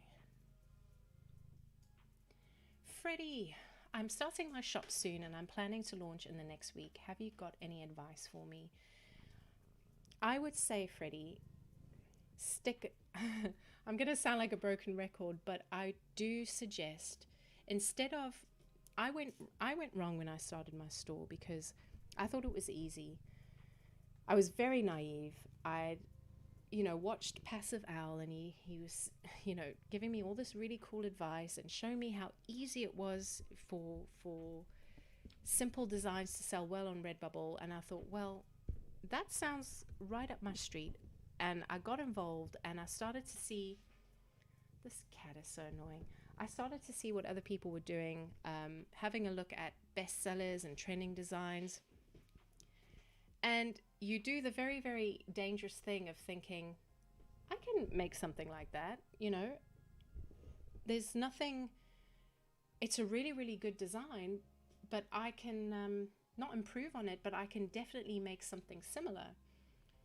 And especially because I was seeing a lot of really minimal stuff, and that was my whole, I loved making minimal art, and I was like, I can really get in on this. It's obviously selling well, but with no kind of forethought into anything like how I would market it, how people would find my work. I was just very, very ignorant. And I would say, instead of looking at the bestsellers and trying to mold your shop around what other people are doing, make your shop around you and your interests, because I've got a video coming out next week where it's something that it took me far too long to get under control, and that was finding some niches. And it took a while for me to kind of develop them and get them into a place where I knew I wanted to make that kind of art and those kinds of niches, because at the beginning I was just wanting to please everyone, and that's just not possible. So I'd say, figure out what you love and what makes you buy something that speaks to your passions, and build your niches around that, because you'll never be out of ideas, because it's something you already love and you're your own target audience. So I would say, and think about how, if you're going to promote, how you're going to promote. If you need like an accompanying Instagram account that you can plug your stuff. But I do see a lot of very generic Instagram accounts that obviously have a Redbubble store and they plug their stuff on Instagram, but they don't really do any work on there.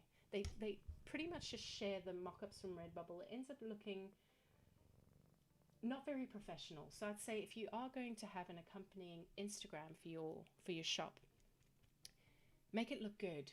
Give people clickable, really awesome looking stuff that they can look at and actually go and visit your shop if you are going to do promoting. But in the beginning, I would say, do what you love, add as much stuff as you can, and again, if it sells, work on that. If you're doing really cool kind of pixel art and people love it, make more of it. That's the best advice I can give you. But get that shop opening and get going. What do you want? Okay.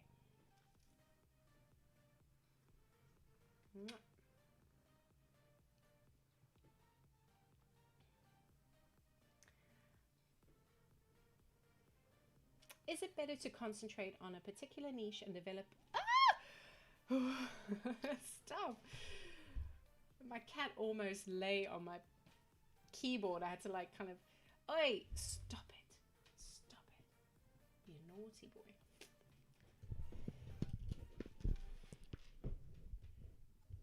I think I need to chuck him off my desk. Oi!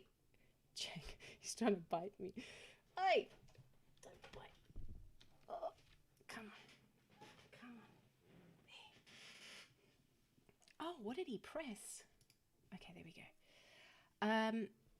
Okay. Oh, I've lost my place now. Blame the kitty cat. Oh, here we go. David, is it better to concentrate on a particular niche and develop an RB follower base, or develop a shop that has multiple niches that could not have as many followers? Could good hashtags negate that? I would say Redbubble followers, to me, sorry, I've got cat hair, don't really mean much at all. I think followers on Redbubble are mainly other designers who either like your work or use it as inspiration for their stuff. But it's a hard thing to judge because you can't see followers that turn into buyers. So for example, I'm just going to log into my Redbubble.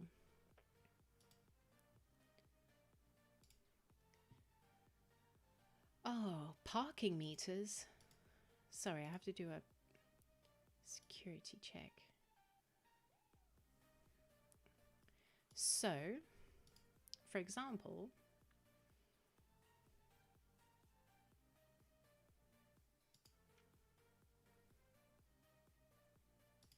bear with me. So I've got, at the moment, 2.3 thousand sales, 7,000 loves or likes, and 97 followers. So I've seen other big shops, well, much bigger than mine, that have, very few followers as well. So I don't think focusing on getting followers is, I would say if you can find a follower base, maybe on Instagram, because people love your art, and then promote your Redbubble shop through that. So people who already love what you do can then have a route to buy your stuff. That's probably a better route than trying to, there's a few print on demand groups that I'm part of, and people always like, oh, follow me, I'll follow you back. And I'm not sure it helps in any way, to be completely honest. And I would say in the beginning, I would say if you can, and if you have a lot of interest, focus your shop on no more than 5 niches until you figure out what's actually going to bring you profit and what's has potential for the future. Because there might be something that you really love, but there's no way to kind of translate that into possible sales on Redbubble. But you don't want to cut yourself short or limit yourself by only going one niche all in. I'm not saying you can't do that, but in the beginning, I'd say give yourself about 5 things that you love and really drill down into those niches and go for it. And then just judge what's selling, what's getting views. Get your Google Analytics linked up. What's getting views, what's translating into sales, and build your shop off of that, especially in the beginning.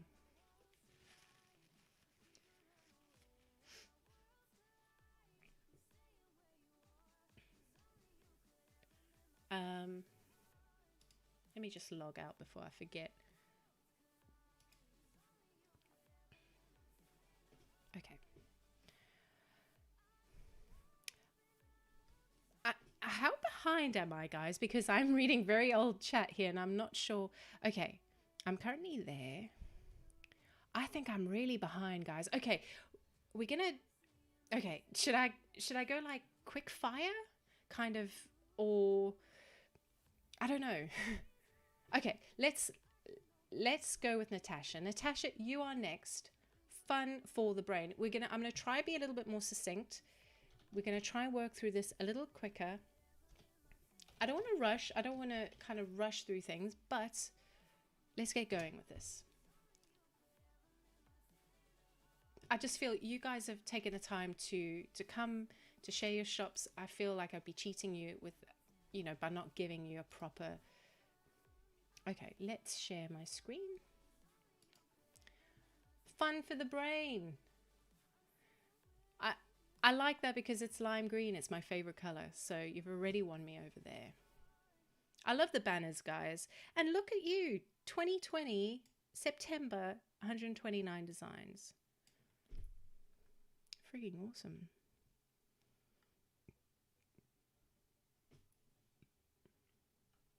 I love it.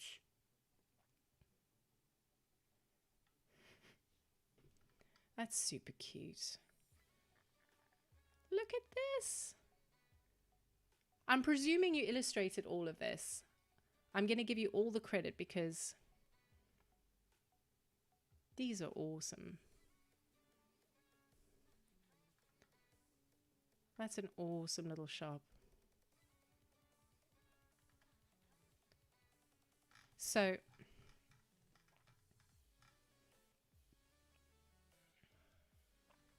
oh, here we go. Let's have a look. And you've got your collections, so ink, patterns, travel. I'd be interested, I'd love to speak to more people who do photography on their shops, because it's, some people do really well with their photography, but I don't know how, because it's such a hard thing to keyword for. I at one point thought I might make a completely separate store and just have photography on there, but it's a picture of a bush. How else? How many ways can I say it's a picture of a bush? Although I'm sure your photography is much more interesting than my weird garden photography. These are awesome. Let's have a look. I love it. Nice, whatchamacallit. I see so many bad stickers. You saw on one of my recent videos, guys, how people optimize their stickers. Oh, great. That's perfect. Okay. This sweet unicorn has been driven savage by 2020. Damn right. But maybe get some kind of, maybe say a colorful line art illustration. Describe it a little bit more, as I've said to others in your description. Get another couple of sentences in to describe maybe the art style and that kind of thing. And get these tags. Get more tags. More tags. I can't help you with specifics.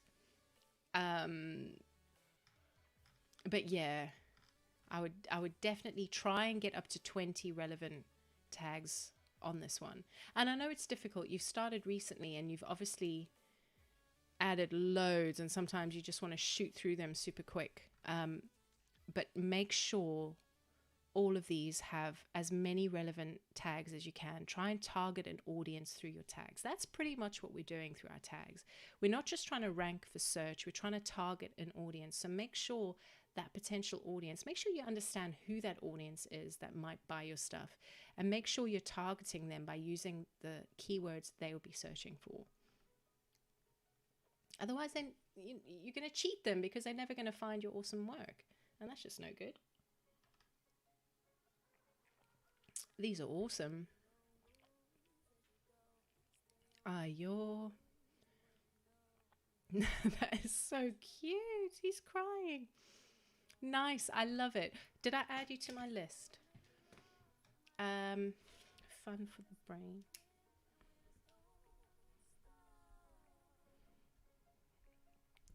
Okay.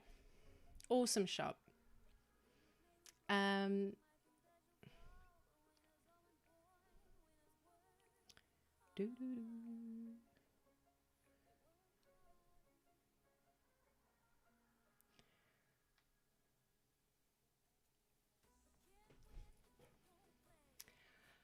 Oh, guys, I'm getting further and further behind. I keep seeing my little scroll bar move further and further up, which means there's more that I'm missing, and this is crazy. And we're 10 to 11.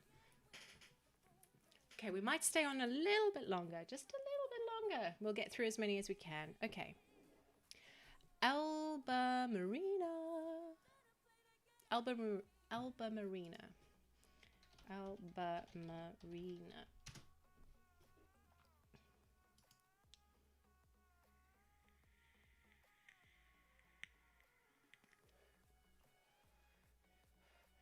Nice banner. I love it.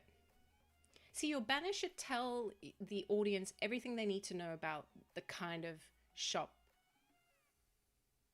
you have, if that makes sense. The art style, the look and feel, the branding, it should bring everything together. The only thing is make sure that your banner actually reflects the type of work that you're doing. Okay, let's have a look. Got some collections up. What have we got? 51 designs.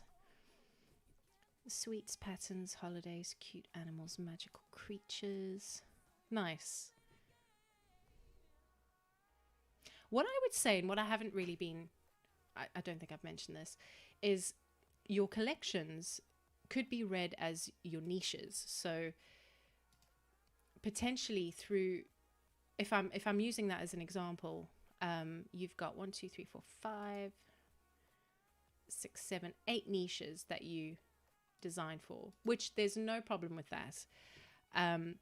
But I would say, like I've said before, when you start getting sales, try and niche down or drill down into that niche and make even more so that grows. But I think, to be honest, I've probably got about 7 collections and only 5 niches. So maybe I'm talking hogwash, but you know what I mean. I hope. Love the Celtic knots.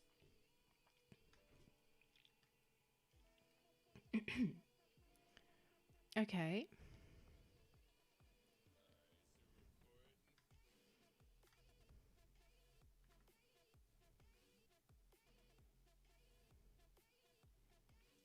Okay. I would say I love stuff like this because I don't do it. So when I see other people doing it well, I really, that is all. Let me just see what this is. That's super cute. That works really well as a comforter, doesn't it? So I love this type of stuff. Foxes, everybody loves foxes these days, don't they? That they seem to sell really, really well. So the little animal illustrations, awesome. I really do like. I get what you're trying to do with these ones.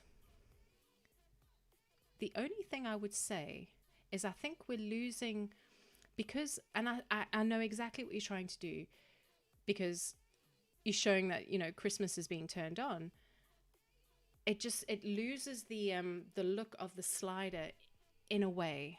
And I'm not sure how you can go about kind of improving that. I think what I might do is make the border, the outlines a little thicker. And perhaps this area be a little darker so there's a higher contrast between the slider. And think about the text.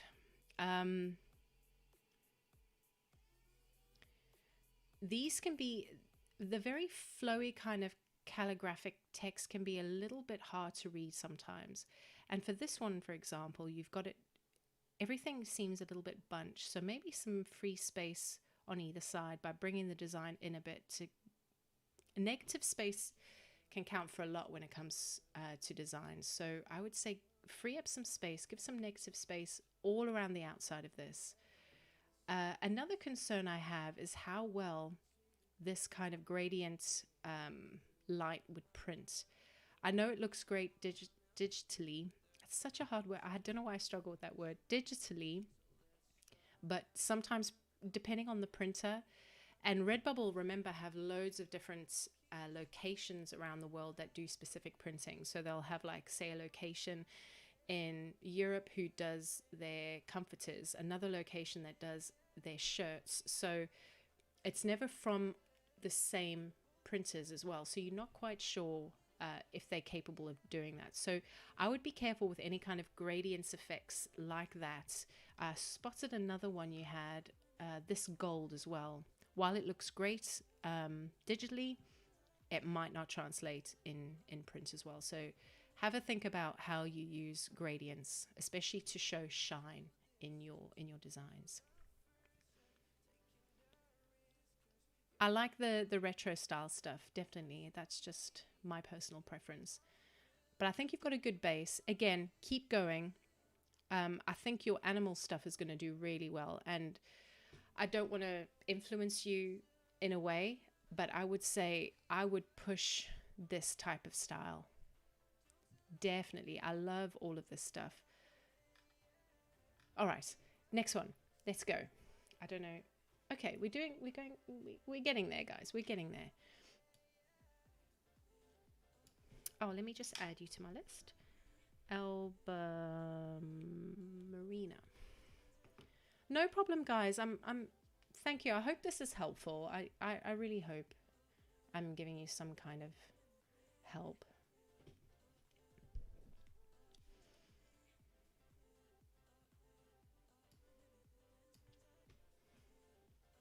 No problem, dear. I'm happy. I'm happy to help. Thank you. Thank you. Lovely to say.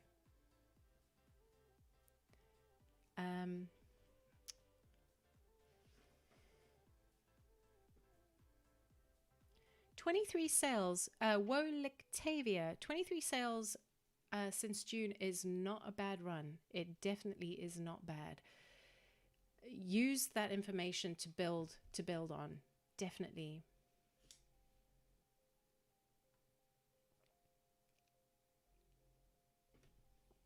I need that sushi pillow in my life. It's cute. Yeah, you're right, virtual.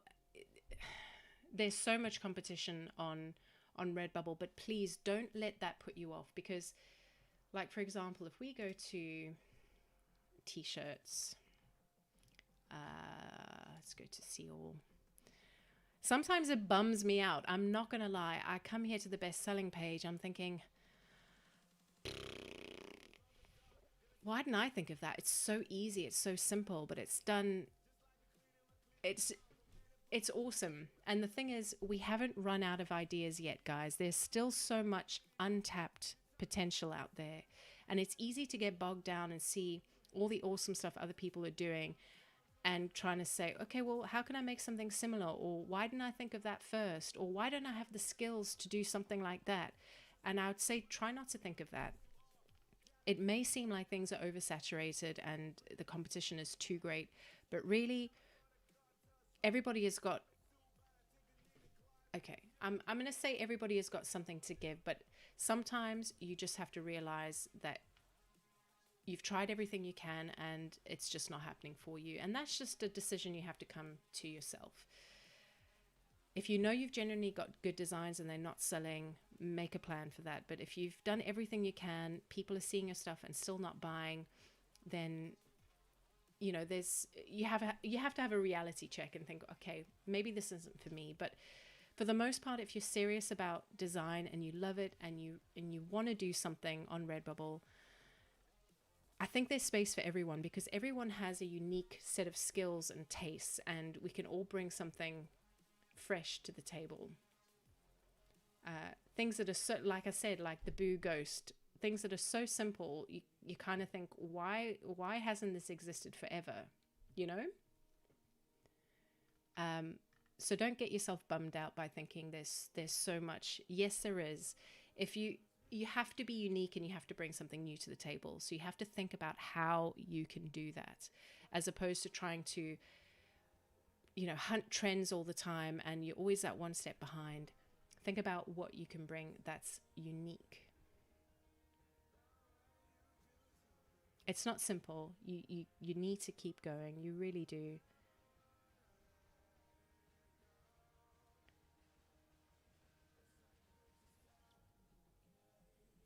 Right. Let's have a look at another shop, shall we? We're going to have a look at John's M's R. John's. Sorry, I'm terrible. John M's R. Did I get that right? John's. Okay. Boom. October, fresh meat again. 5 designs. I love it. I kind of love it. Because it's so random. Don't you love it? We've got a what do you call those? A crystal ball. We've got a crab. We've got some random people. We've got a splash. We've got a lens. I kind of love it. I'm not gonna lie. Okay.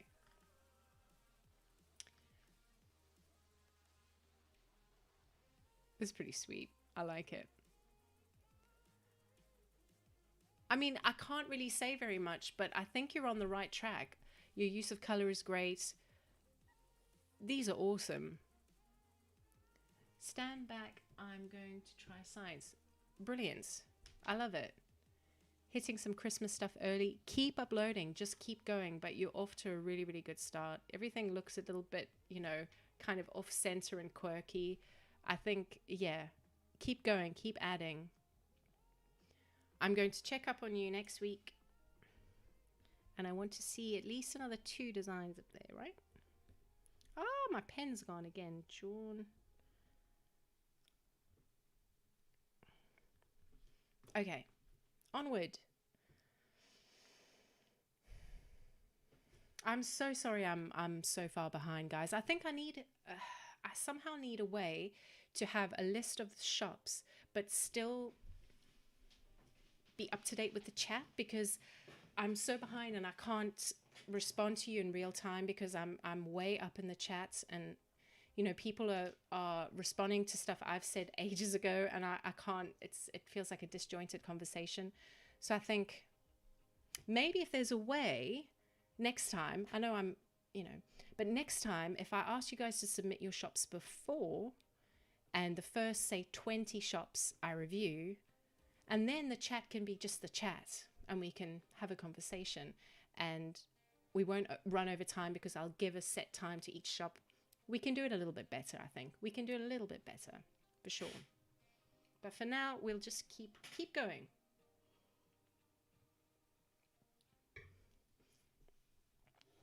Okay. Zico997. Are you guys still with me? Are we still here, guys?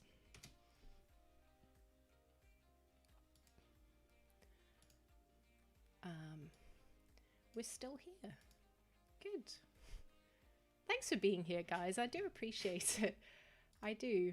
I worry. I'm like, well, what if nobody turns up and gives me any shops? I'm just going to sit here and be like, I have nothing to say. So I do appreciate. Thank you. Okay. Awesome. Look at this. 34 designs. So I presume you're also relatively new, Zico. I'm so sorry. I'm never drinking cider when I stream again. It's terrible.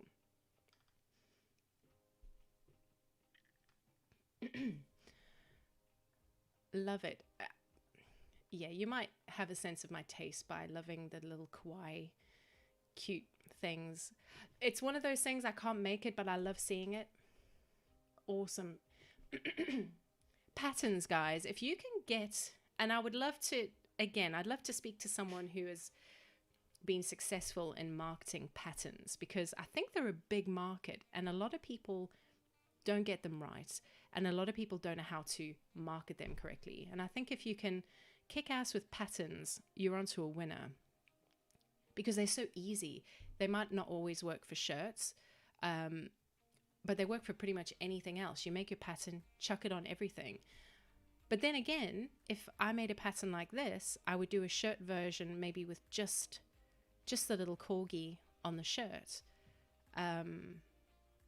But patterns, they worry me because it's hard to market them. But at the same time, if you do it right, there's a big market for them. There's a big audience for them. So I love that you're doing patterns. I do. I'd love to know how you get on with them. I like that. That's a bit different. Devil Among Us. That's awesome. I could see that kind of same concept with a little corgi like hanging from like a pocket design or something, or hanging from a mug. That kind of thing. That bum is precious. I like where you're going. I definitely like where you're going. Let me, out of interest, let's have a look and see how you're working with your keywords. The colors. I love the pastels. Awesome. Again, build up this description with a little bit more keywords. Work naturally into a sentence to describe your work. Definitely. Coffee, coffee, pattern, colorful. Yeah, add some more here.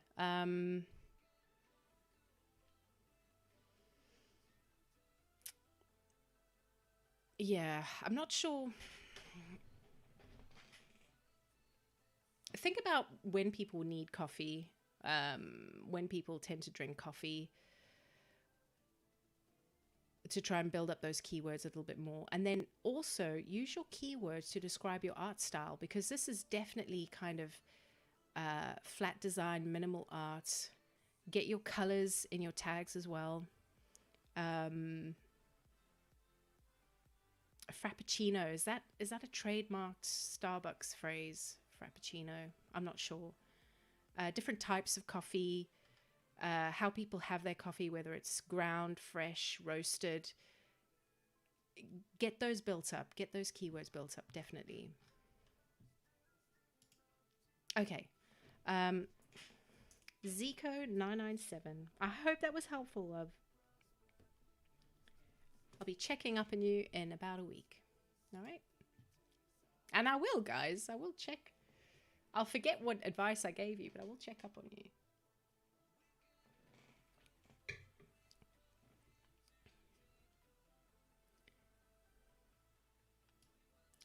Zico, you keep going. Add everything. Like I keep saying, that's the main thing. If you're going to forget everything else I say, remember this.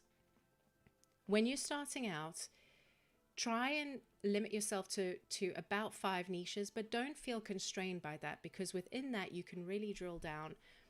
But experiment, see what sells. And once you know what sells, and that's, make sure you're concentrating on your keywords and description, especially in the beginning, because when you're fresh, you don't rank for anything unless you have you've managed to, get onto a trending niche just as it's coming up.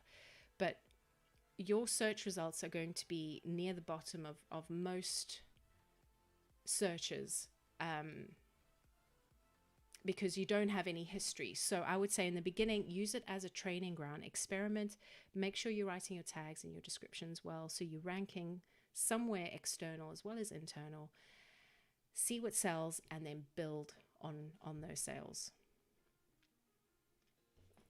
Okay, let's...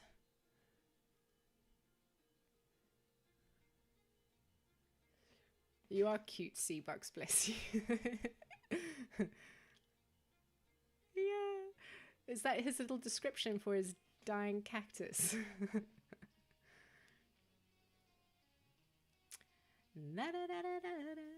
Okay. Next shop. Sal Maui.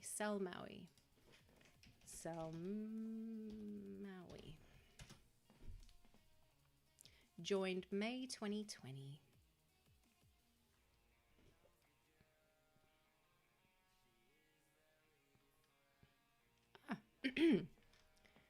Okay, I'm getting a Japanese kawaii feel straight off the bat.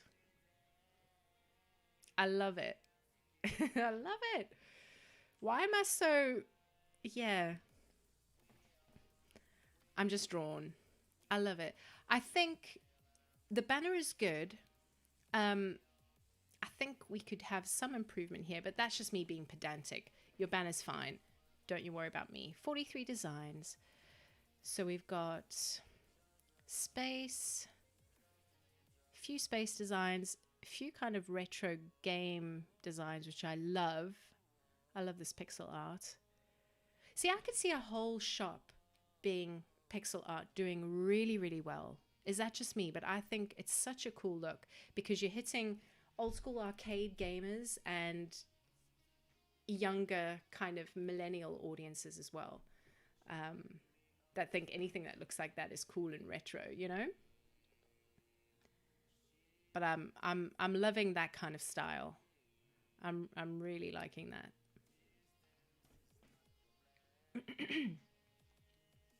The witch is pretty awesome as well. I actually made a really similar one. I did like a witch flying in a broom, and there was a little haunted house. And I'm going on. I need to focus. Right.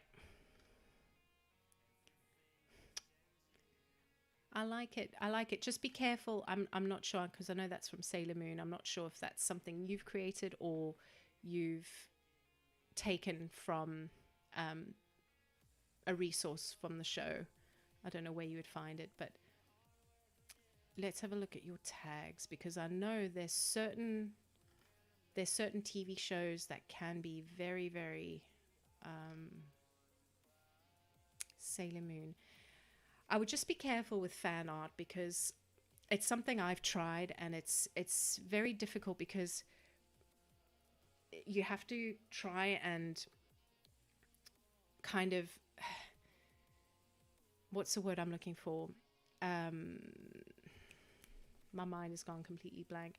But there's fair use, and then there's obviously copyright infringement. So you've got to try and balance fair use and without exceeding onto their copyright. So in doing that, I would say if you are going to do any kind of fan art that's not the official Redbubble fan art, try not use the tags in your tags, because some shows can be very, very on the ball when it comes to pulling your stuff down, and they'll request it be removed. And if you have more than a few things removed that you don't own the copyright for, your shop will be closed down with no warning. So just be aware of that. But yeah, it's a fine line between being inspired by something and making something that you love. And I think a lot of people do that with no problem, but it's always risky. So just be a little bit mindful of that.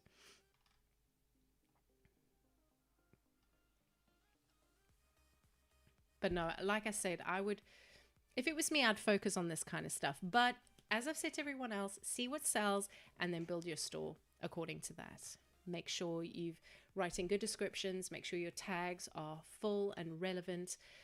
Link your shop to Google Analytics so you can see how many visitors you're getting. So even if you're not making sales, you can kind of judge how many people are visiting your store and all that kind of stuff. And just learn from what's actually happening. If you're noticing a lot of people are visiting a certain design but nobody's buying, you know that people are seeing that. People are actually physically searching, finding, and clicking on your design. So there's something there, so you can work with that. Awesome. Right, next one, guys. No problem, guys. I'm hoping my advice is helping. I really, really hope so.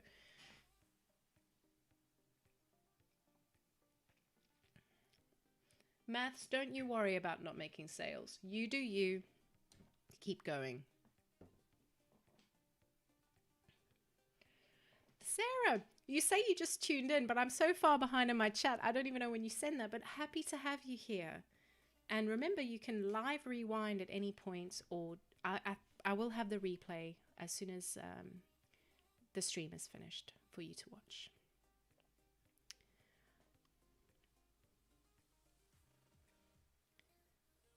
I'm sorry, Rodney, you're not here. You said you were going to leave, and you've left your shop. So I will have a look very, very quickly. Sir Krim, let's have a look. Let's have a look.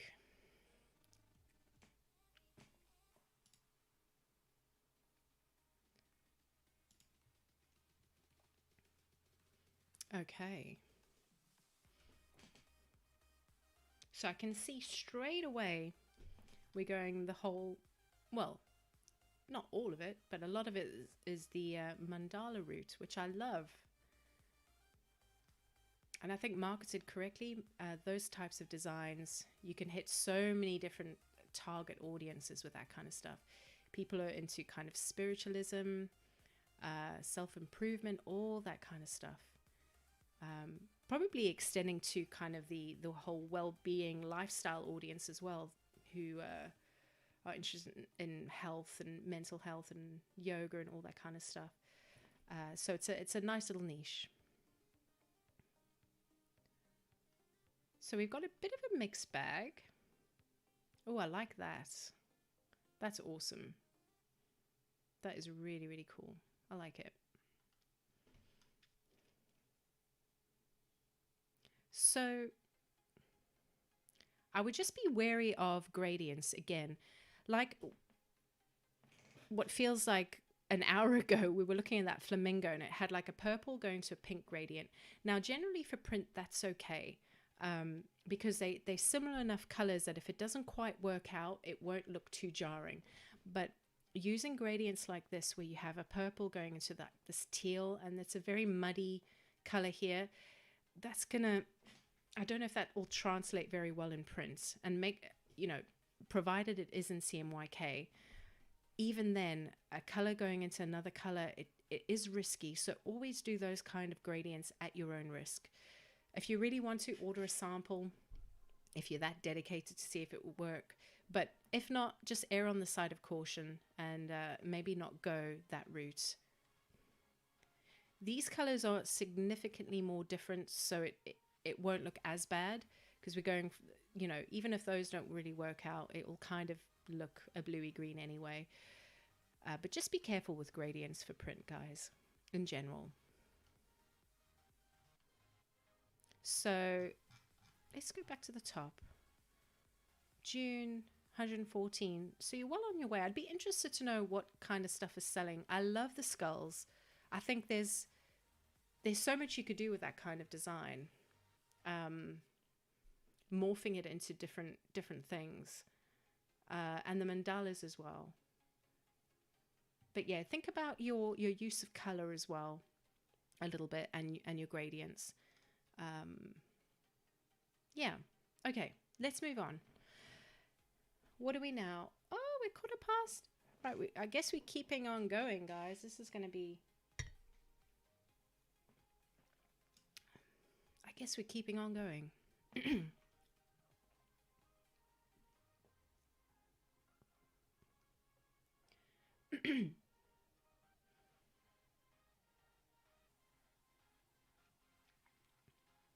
TJ, hey, let me look at your shop right now. Okay, is it TJ video? Let's try. TJ video. There we go.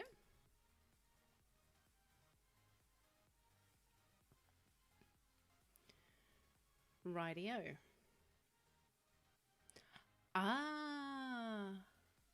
Why do I remember seeing your art before, TJ? Where did I see yours before? I remember seeing this. I do remember. I don't know if you shared it on Instagram or... I do get a few messages from you guys on Instagram, and sometimes I don't always manage to get back to you. So I apologize if that was the case. But I think, like we discussed last time on the last stream, classical art is always going to be difficult. And especially because you're using your... you're not using digital medium. You're using... It kind of looks like chalk. Is it? Or paint? It's got a chalky look to it. But regardless, it means you're having to scan or photograph your work in and then try and optimize it as best you can for prints, which is not an easy thing to do. And you kind of have to... I don't envy you, because it's kind of you're putting into a position where it's not easy once it's digital to then go back and make changes. You're kind of committed once your work is brought in. So your case is slightly different to most of other people making digital work. So and I understand why you've made this into a pattern, because perhaps the resolution doesn't fit you know, you'd lose quality if you try to stretch it to fit the bath mat.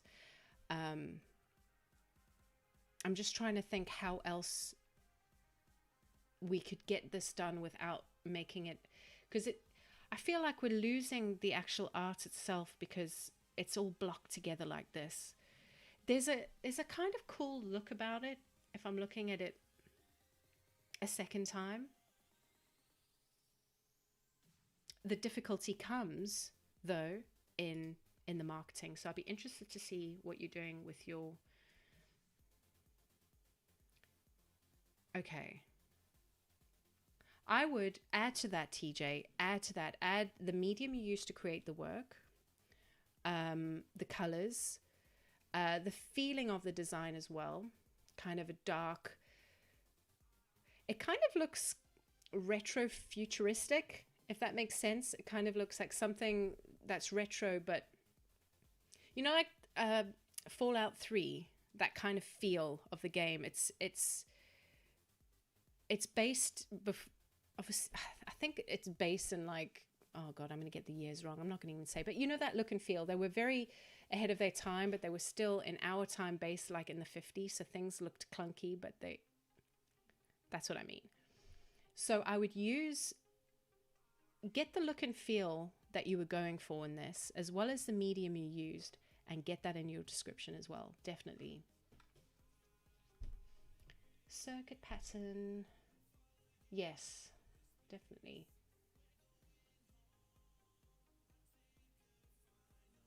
You're hitting some good keywords there, and exactly what I was going to suggest. Kind of, it is nerdy, definitely sci-fi feel, definitely retro. Have a look at retrofuturism as a keyword itself. Just Google it and see what comes of that, and different things that you can use to keyword around that keyword. Does that make sense? I feel like I'm talking absolute tosh now.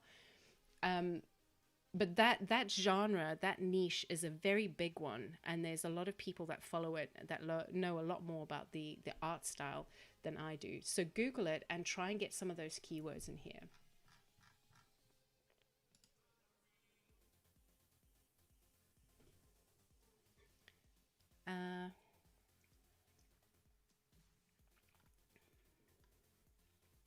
I love that look though.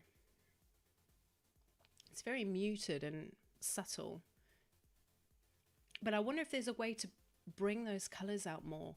If you can maybe go into, I don't know how, if you do any post editing in Photoshop or anything, whether you can kind of boost the saturation on something like that, because I feel like some of these colors are getting lost, like these lovely purples and lime greens.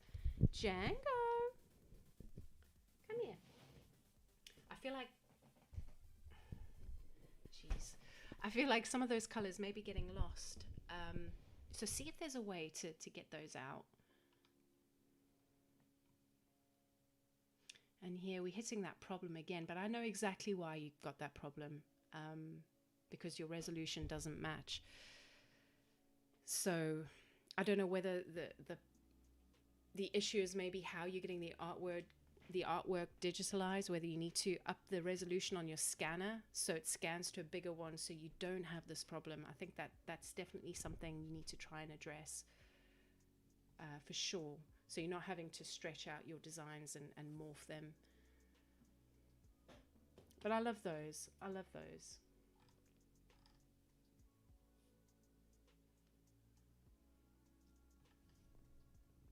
Yeah. Get that resolution up, TJ, as best you can.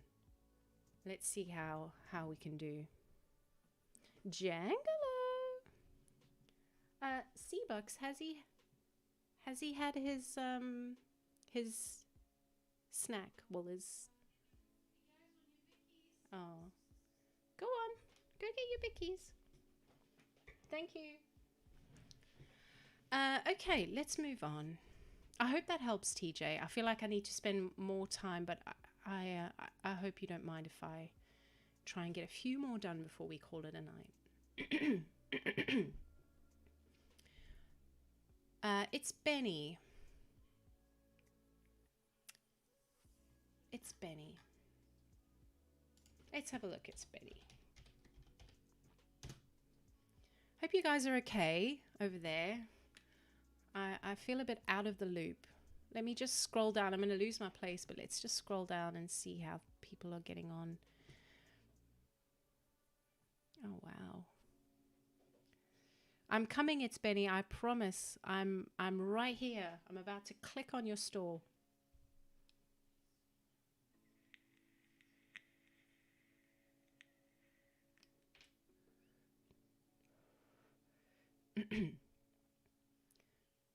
Thank you guys. If you guys are spotting anything that I'm kind of missing when I'm giving my feedback, I see a lot of you are giving each other feedback, which is awesome. That's what it's all about.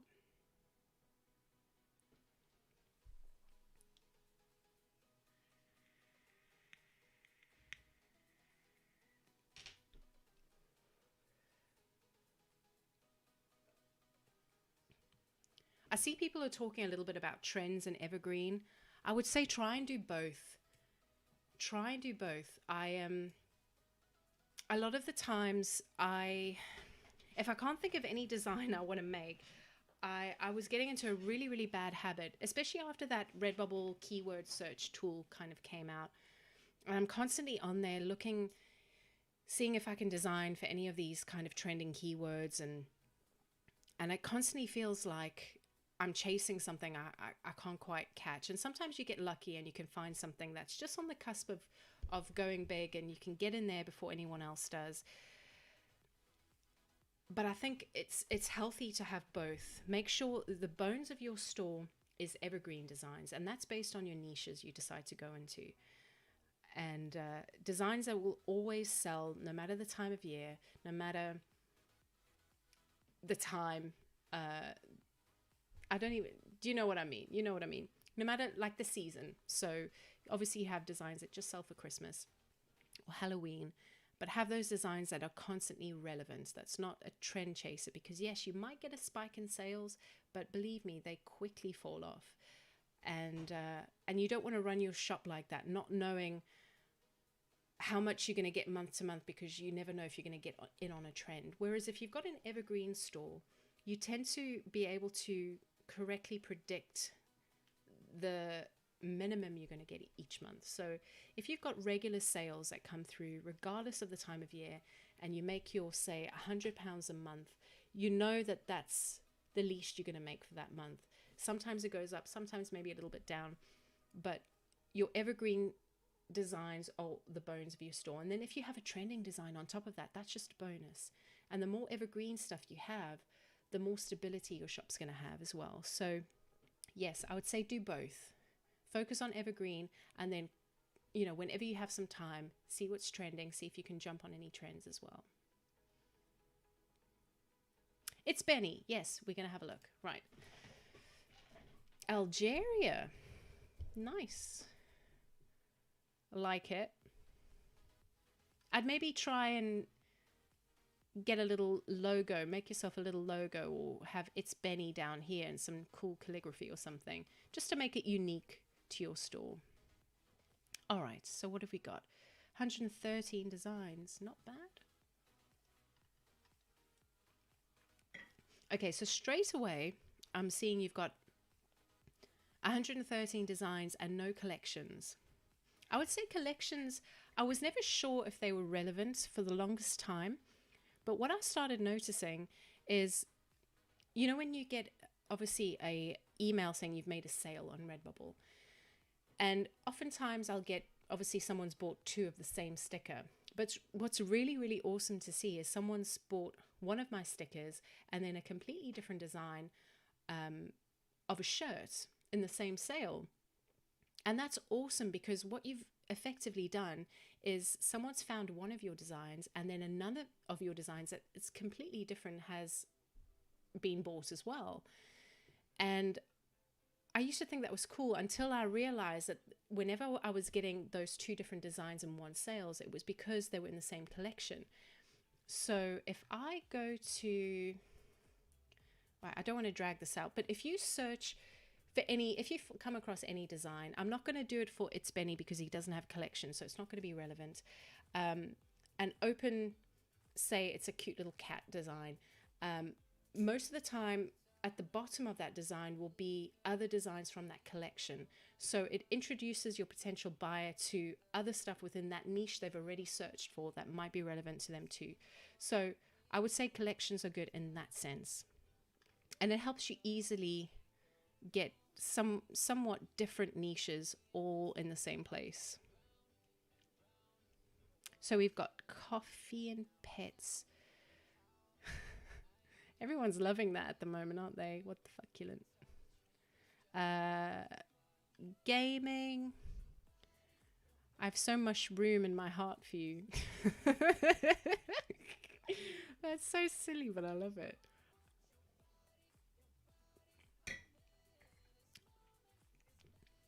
I like it. A lot of it is puns, which I hate puns. They're so bad, but they make me laugh every time. I love this. That kind of art style is really, really cool. A lot of text designs, which aren't bad actually. So I'd say you've got a lot of things going on, It's Benny, which is not a bad thing. Like I said, especially in the beginning, see what works. But try not bite off more than you can chew when it comes to niches. It's all well and good trying a lot of things, but it's even better if you can find something and go a little bit deeper into that thing. So if you're having pizza as a theme or food in general, drill down a little bit further and make more designs around that. So you've got more of a base in which to trial whether that's actually profitable or not. Reading, dogs. Yeah, you've got a few things on the go, which makes me think that you do a lot of research because you're seeing, I wouldn't say trend chasing, but you're seeing what's relevant at the moment and you're trying to compete with that, which is not a bad thing at all. But that's the risky thing with trends, because most of the time you're coming, if you're not one of the first in a trend, most of the time you're playing catch up. You're coming in after people have already established themselves with really good designs. You're seeing what's trending, you're jumping in as well. And because those designs have already made sales, you're ranking lower. And if your design is not as good as theirs, it's not going to make a sale, even though you're hitting the trend exactly. So I would say just be wary of that. But you do have evergreen stuff as well, which is good. No, you're on the right track, I think. But yeah, maybe tighten things up a bit. Maybe come up with, say, a smaller set of niches that you can concentrate on. But yeah, I'm all for experimentation in the beginning, so you can see what's worked. But if you've made sales, which I presume you've had, which I presume you have at this point, work with those sales and see what you can do to create more stuff that you've been selling. Righty. Ooh, I've been forgetting to write this down. My kingdom for a pen that bloody works.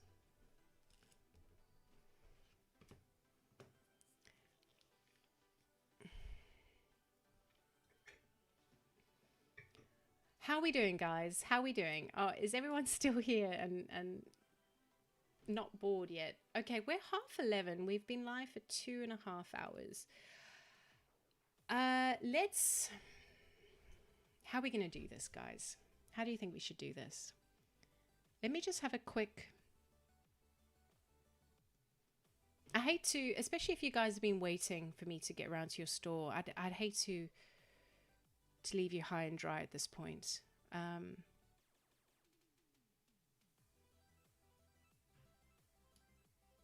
So let me just see how many we've got.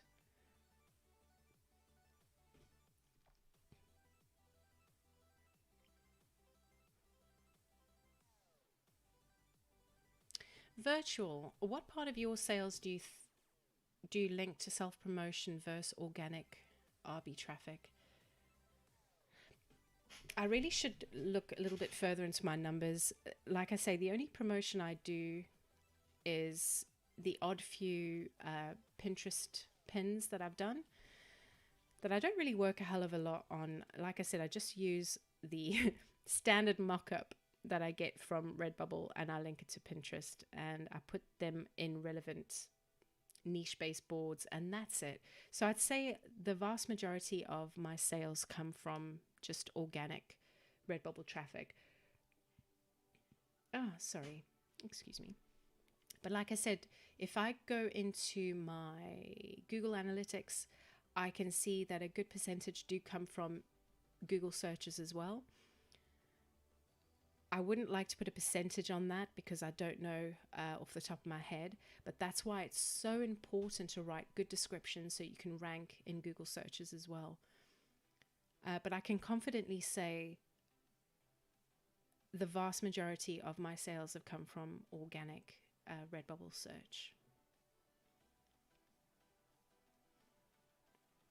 Holly, 3,000 sales, 205 followers, 6.5k likes. I was selling like crazy for a while, doing patterns and generic simple stuff. Recently, my sales dropped off a lot after I tried to introduce some niches. Oh, wow. That's interesting. I wonder why. Is it because you completely changed up what you were doing, or... I'd be interested to know why that's the case. I would look into your analytics if you have it linked up, Holly, and try and pinpoint what changed between when you were doing well and when things dropped off, to see if you can pinpoint. I mean, if you're getting the same amount of visitors, but not the same amount of sales, you know, people are still coming to your stuff, but not buying.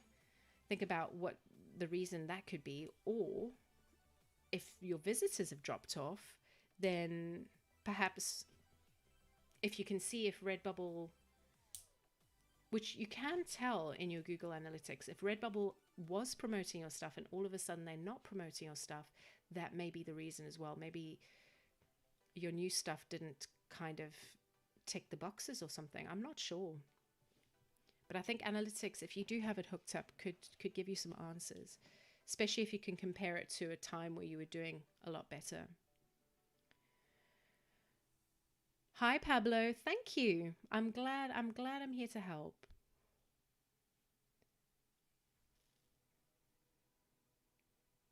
So I think what I'm going to do, guys,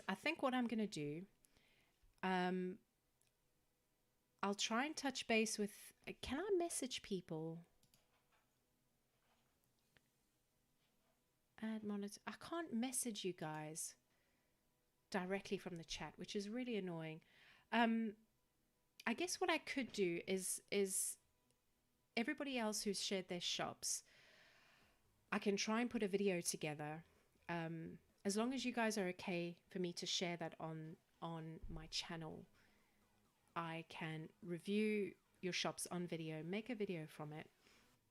Or I think, in case people have kind of dropped in and dropped out, I think what we're going to do for the next time I do this is, instead of doing what I've been doing, whereas I can't interact with my chat live, I feel like I'm so behind, and I'd like to be able to talk more kind of one-on-one with you guys, and it's difficult like this because I have to kind of not lose my place. So I think what we'll do is I'll give you guys plenty of notice the next time we go live, and I will ask you to submit your stores before. I'll only select, say, 20, or maybe a little bit more, and then I'll get through all of them within those 2 hours. And then the chat can just be alive. We can just chat on the chat. So how about this? If I go live again, I will take a note of everybody else who shared their shop that I haven't got around to doing. We'll go live next week, Friday, again, and we'll do just those who have shared their shop. And then we can just chat as we're going along. How's about that? I think that'll work. I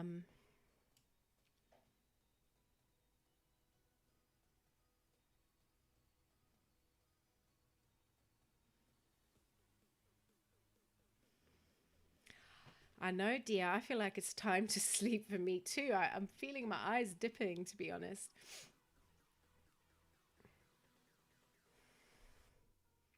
Thank you guys. Thank you. I think that's a good idea. And then, but before I go, I'm just going to check if there's anything I haven't addressed, if anybody's asked any specific questions that's not related to sharing shops. Bear with me.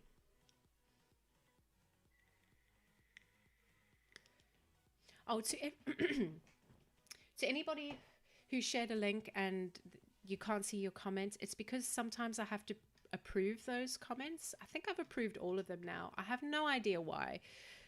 I think my chat thinks it's spam. The auto mod thinks it's spam or something. I don't know. But I think I've approved everyone's messages now. So you should see your comment. And I'll see it as well.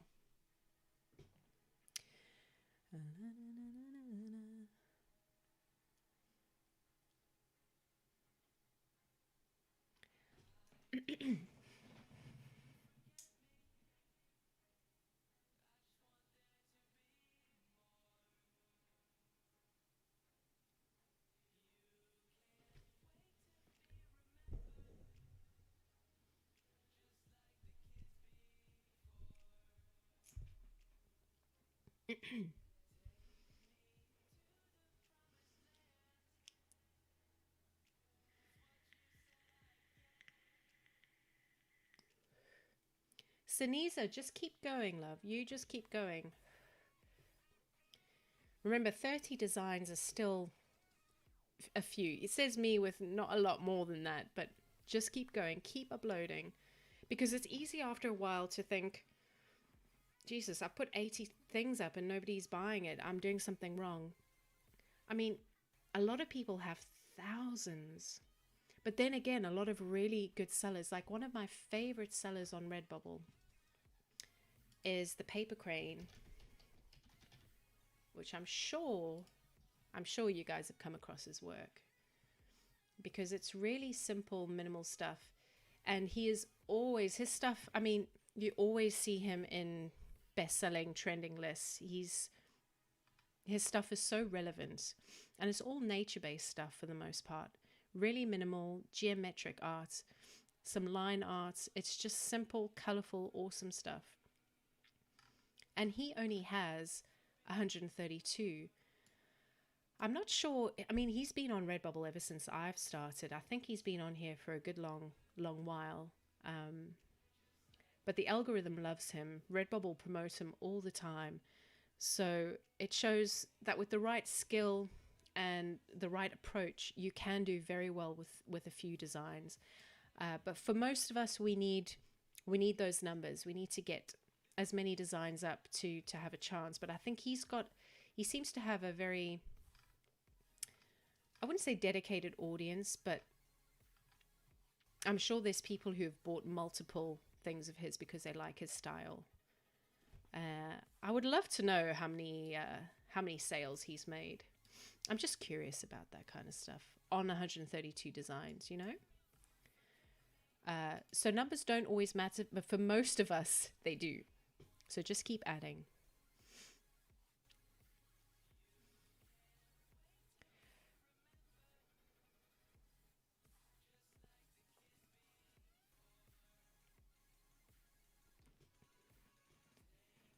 Bear with me, guys.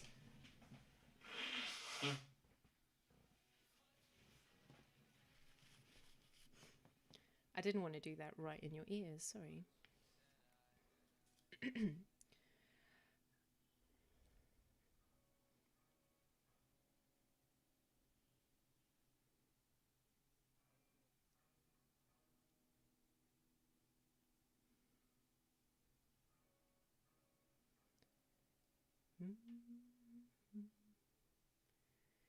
Sarah, are you still here? I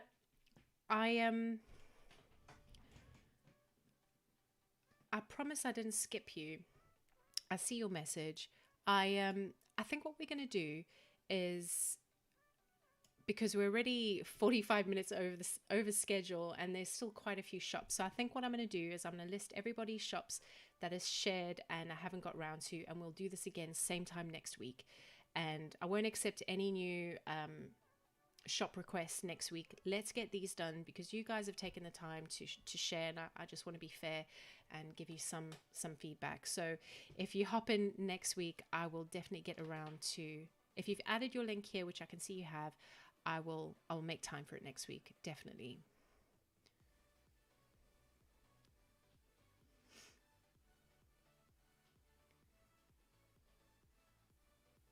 Yes, sorry guys.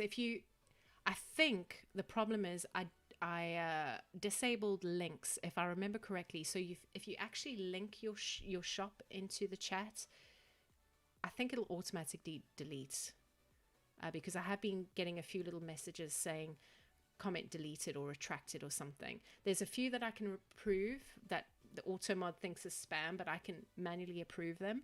But I think if you send a link, it's not going to work. I might have to see if that's truly the case. So instead, just give me your shop name. I've been finding everybody's shops just with their name, as long as it's spelled correctly.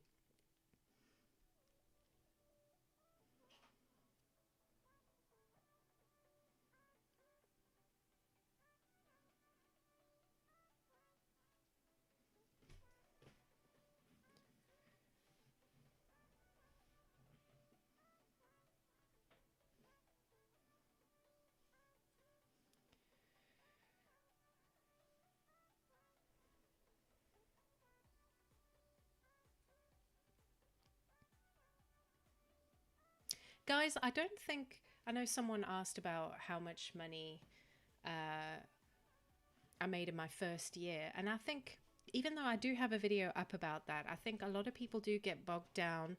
But I'm curious. I can't really say much. I'm contradicting myself because I always want to know, especially Paper Crane. I want to know how much he makes because he is always up there. Always. I'm just curious. And he's like one of the top sellers on Redbubble. I'm just curious. So I understand that as a question. How much did you make in your first year? But be careful. Don't let it bog you down, because someone can say make 1,000 in their first few months. Another person might take, a couple of years to make that kind of money. But it's all relative, and I think everybody's on their own journey. So just keep going, and you'll get there. Like I said, my second Redbubble store, it's been live. Yes, I only have 10 designs. It's been live for about 3 months. I haven't made one sale, but I know why. I have been working on it. Redbubble have no reason to promote it because I'm not bringing any traffic into it. I haven't added very many designs. I need to rework some of my descriptions and keywords. So I'm not doing anything myself to promote. So I understand why I'm not making sales. But other people can, put 10 designs in a month and start making sales straight away. And I think we're bound to compare ourselves with others, but it's difficult not to. But try not get bogged down by thinking, oh, but their designs are terrible, mine are better, why am I not making sales?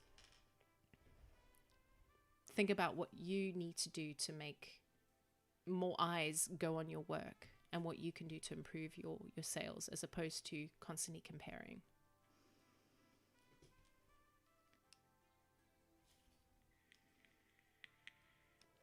There we go, Maria.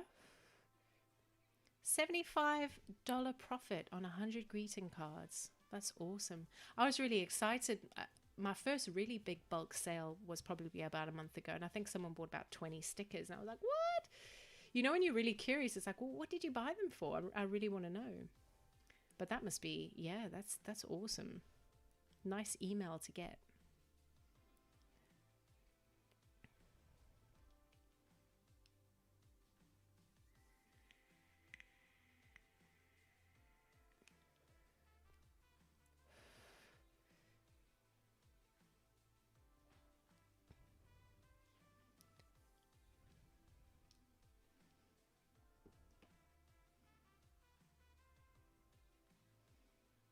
I know, right? I constantly see that radiate positivity sticker. Not even searching for anything like that, and it's constantly recommended to me. And that's like where we all want to be, right?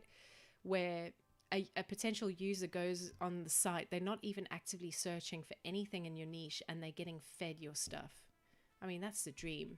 But that design has got there through its sales, and it's obviously making regular sales often enough that Redbubble are putting it, as most relevant constantly. So more people are seeing it, more people are buying it, and it's just this lovely, ongoing process. Woo! Sorry, guys. Yeah, I'd love to see someone who's making more than 10K on Redbubble. Be interesting to know.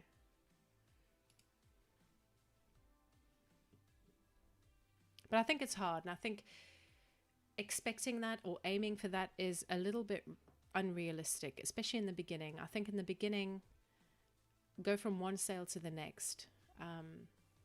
Don't look at Redbubble or print on demand as something that you can rely on for steady income. And I say that, and I'll put my hands up and say I have relied on it heavily, especially this year due to COVID and client work, not being regular. Print on demand has really, really pulled me out of some tight spots. And I'm grateful, but it's something that I don't expect. If I have a really good month, it's not like, oh, well, I'm going to have a good month next month. Keep realistic about it, because it can change really, really quick.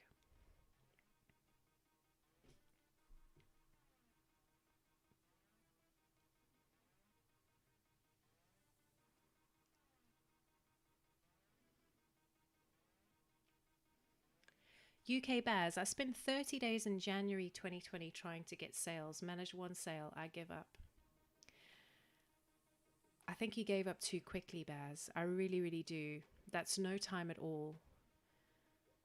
And I know sometimes, especially when we see people, going online saying how much money they made. And I did the same thing, but not for the reasons. I was trying to do it because I know it wasn't a lot compared to what a lot of people say that they make. But I wanted to try and show that through just constant work, you could get to a point where you're making regular sales. That was my whole idea, to just give people a little bit of hope, because there was so many, before I started making regular sales, I was like, what am I doing wrong?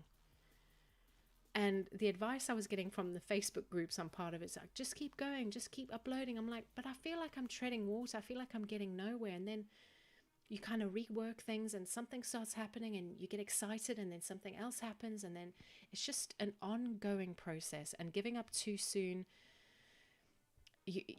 it's a disservice. And I understand some people don't have the time to just try different things on print on demand and keep coming back to it. And sometimes you've got to say, listen, I don't have the time for this. I'm kind of going to leave it alone.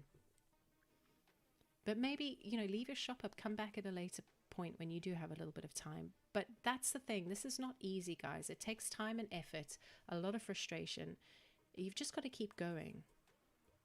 That's all I did. That is all I did.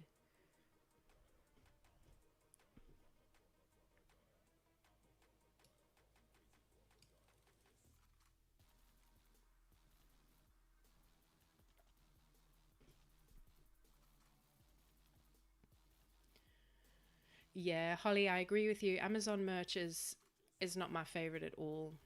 You have to be so careful. Like, I just feel like every time I upload something, I'm thinking my account's gonna be closed down. I'm gonna have forgotten to check some like really innocuous word that has a trademark on it.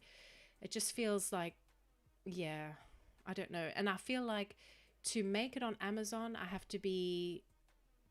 I can't do the kind of work that I do on my Redbubble, which is more arty. It's got to be more you've got to be more on the ball with research and stuff. And I was finding I didn't have the time to commit to that much work. It's like a full-time job. But my Amazon is still live and I'm still making sales on the stuff that's up there, but I haven't uploaded since probably this time last year.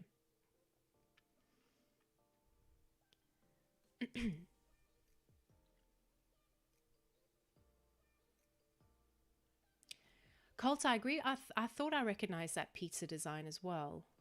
I don't want to kind of call people out, but I'm sure I've seen it before. But then again, this is the risk, I guess. If this is the problem for people who maybe are not designers and they do rely on kind of copyright free stuff, but they don't change it enough that it becomes unique, then you start seeing kind of similar stuff over and over again, which you don't want. You really don't want.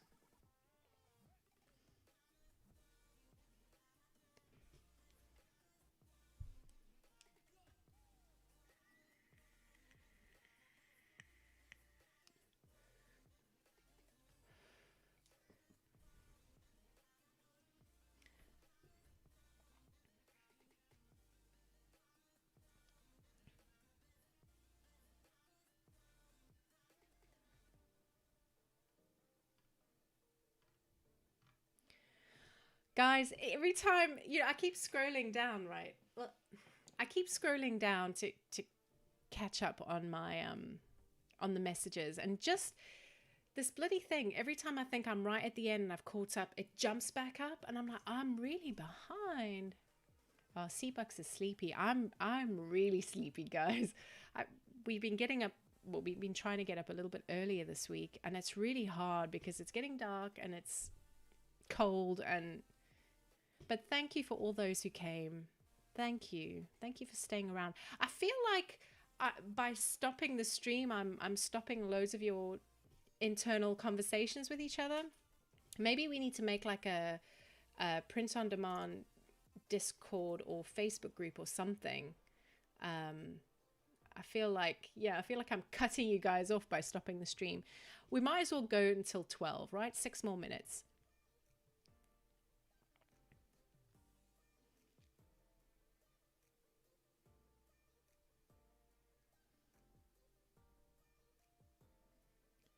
Yes, thank you, Maria. You've been super helpful for people I haven't been able to speak to. And Holly, there's a few of you guys that have been super helpful in helping others out.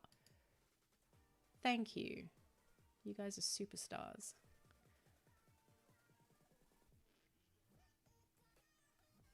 Sarah, I was just saying about a Facebook group. Maybe we need to make our own one. At the moment, I am in, my favorite one is Passive Owls. So if you search Passive Owls on Facebook, it was an offshoot of Passive Owl on YouTube. He made that group, although it's quite hard to get into.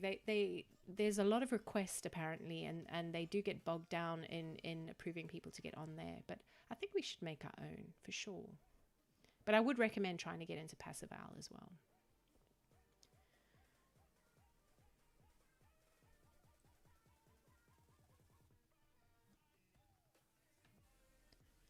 Yeah. There are a few strange people on those groups, I must say. I think we need to make our own community, guys. What do you reckon? If I put something together, and when I put the replay of the stream up, I'll link it in. I'll pin a comment to the top or put it in the description or something, and we can make a proper little community so we can properly help people outside of streams like this, well, each other. Moad, Redbubble's my favorite. I can't tell you why. I love Redbubble, and I think it suits me as a designer and my style, the type of stuff. TeePublic, I'm not clever or sarcastic or funny enough to do well on TeePublic. Those seem to be like the designs that sell really good, kind of lots of puns, and yeah, I'm not funny. I can't come up with stuff like that. I feel like I would have to steal other people's funny quips and stuff to compete on TeePublic. So I think that's where I fall down. So Redbubble suits me as a designer. Although Etsy, I really want to get back into doing Etsy again. I think there's a lot of potential in Etsy.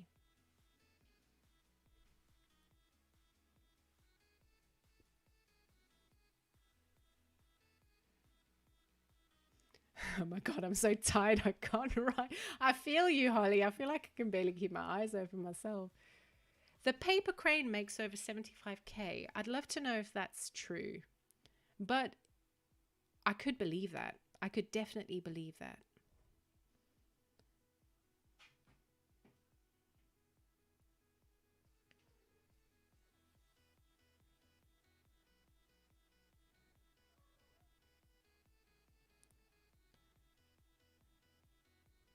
Yeah, I think if you came onto Redbubble at a time when it was fresh and new, and you started making sales early on, I think old established stores would have a good footing, especially in the algorithm as well. I would agree with that.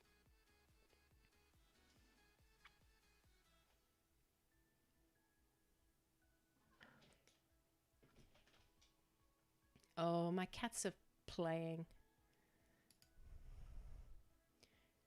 They're going to like dart onto my desk and switch everything off in a second. Okay, let me have a think about it, guys. Let me have a think how best to build a community that we all trust each other, not to steal each other's designs. If there's a way that I can put something together where it's just kind of help and advice and sharing, I need to think of the best way to do that and the best platform to do that. So like I say, once I do that, I'll put it in the description of this video.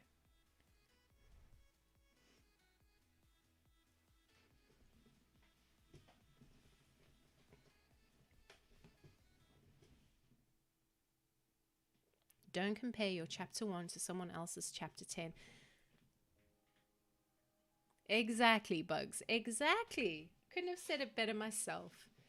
And it's so easy to do. You see where someone has come. It's like when you see someone like who's played guitar all their lives. I'm trying to get back into playing guitar now, and you see someone make it look so easy, and you think that's like no effort for them. But what you're seeing is the results of years and years and years of practice that enables them to do that. You're not seeing all the hard work that came before. You're just seeing someone make something look so easy. And it's the same when you see someone with any kind of success. You think, oh, look at them. I wish I was there. And it's like, that's why I love old YouTubers who keep their really early stuff on YouTube, and you can search by oldest. And it gives me inspiration that people started, you know, with really crappy cameras and hardly any production, and you see what they've become, and it's like, it's just hard work. The trick is to be inspired by them as opposed to intimidated or, you know, bumming yourself out like, I'm never going to get to that point. Like my mom would say, you ain't going to get there with an attitude like that.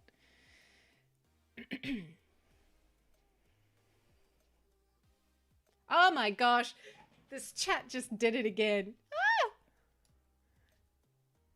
Discord sounds good. Yeah, you've got more experience with it. What do you think about it as a platform? Yeah, I don't know much about it, to be honest. Yes, Sarah, yes. Don't you worry. I'm going to, this time next week, we'll do another stream, and every single person that shared their store will get a segment of next week's stream. I promise you. I promise you. I'm making a list of everybody I didn't get to, and we'll do it. I love Passive Al as well. I really do. I just wish, I know he's been going through some difficult times that he's kind of mentioned, which was the reason why he wasn't making as many videos. I do miss his videos. He's made one recently, but I have missed having, especially because things change, and he doesn't upload very often. But it's lovely to get a notification when he does.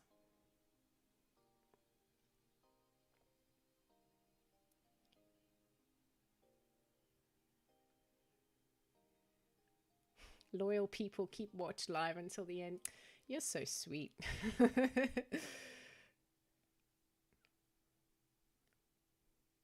Yeah. Mine, I'm selling loads of masks, and then lately a little bit more stickers again, but masks took over like June, July, August for me. It was crazy.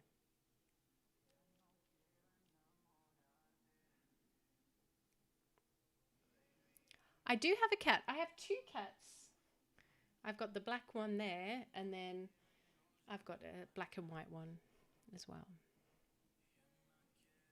Holly, I did the exact same thing. I don't know if when I first went on Redbubble, there was this artist doing geometric designs. And I loved her stuff, and I thought, I love geometric design as well, and I try to do similar kind of stuff. Obviously, she's got a super unique style. I'll see if I can find her. But you probably know exactly who I'm talking about. She's always like the best-selling in home decor kind of stuff.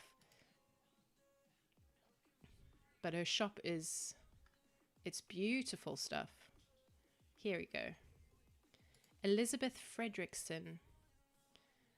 So this is the kind of thing I would look at when I first started. Let's go to when I first started Redbubble. I mean, it's just awesome. And I thought, this stuff is so simple. I can do this. I can do something really similar. So I tried to do more geometric, abstract stuff, but I just wasn't getting a look in. And when you go to her tags, they're not even anything special. But I think she's been in the game for so long and she's made so many sales. She gets a lot. I mean, she's been here since 2013. So pretty much since the dawn of time. Look at her tags. There's nothing special here. So I think she was just right place at the right time with great designs, and I bet she's laughing now. 404 designs, but yeah. You can't compete with that because it's like, yeah, I wouldn't know where to start. I tried and I failed.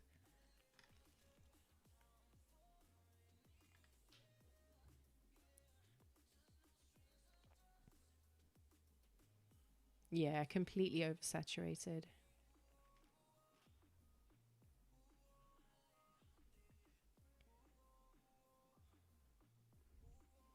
I've got her up. Can you see it, Zek? Or Sinisa, sorry.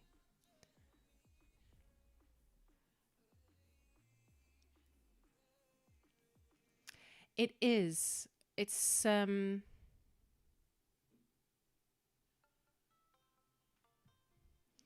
Elizabeth Fredrickson. So I think I would love to know, I think she sells her work elsewhere, and I've managed to find her randomly on another site. I think it was something like, it wasn't a print on demand site. I think it was she was selling assets, and this isn't digital art. It's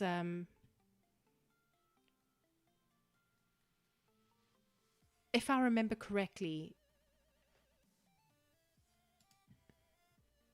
So when it comes to, like, if this is a photo, these kind of gradients work fine because it's a photo. But when it's digital gradients, it's basically, it confuses the printer a little bit more. And I'm not saying gradients are a bad thing, because if you've got a gradient of, actually Redbubble have a blog post about this. They tell you which colors work best when you're working with gradients. So something like a blue going into a green, that would be more successful than, say, a orange going into a blue, because an orange going into blue is going to make a dirty kind of brown gradient, and it's going to dirty all your orange as well. So it depends on the print process, but none of these are truly gradients. I think a lot of it is imagery. I might be telling a complete falsehood here, but I think a lot of these are photos.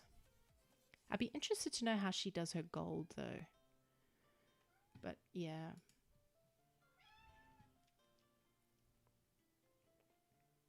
I am still live. And I think I'm going to call it there. Yes.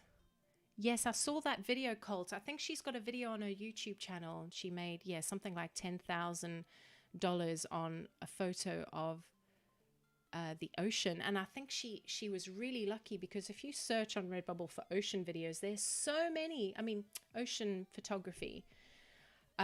Somehow she just managed to get right in there at the right time with the right picture, and she's done really, really well.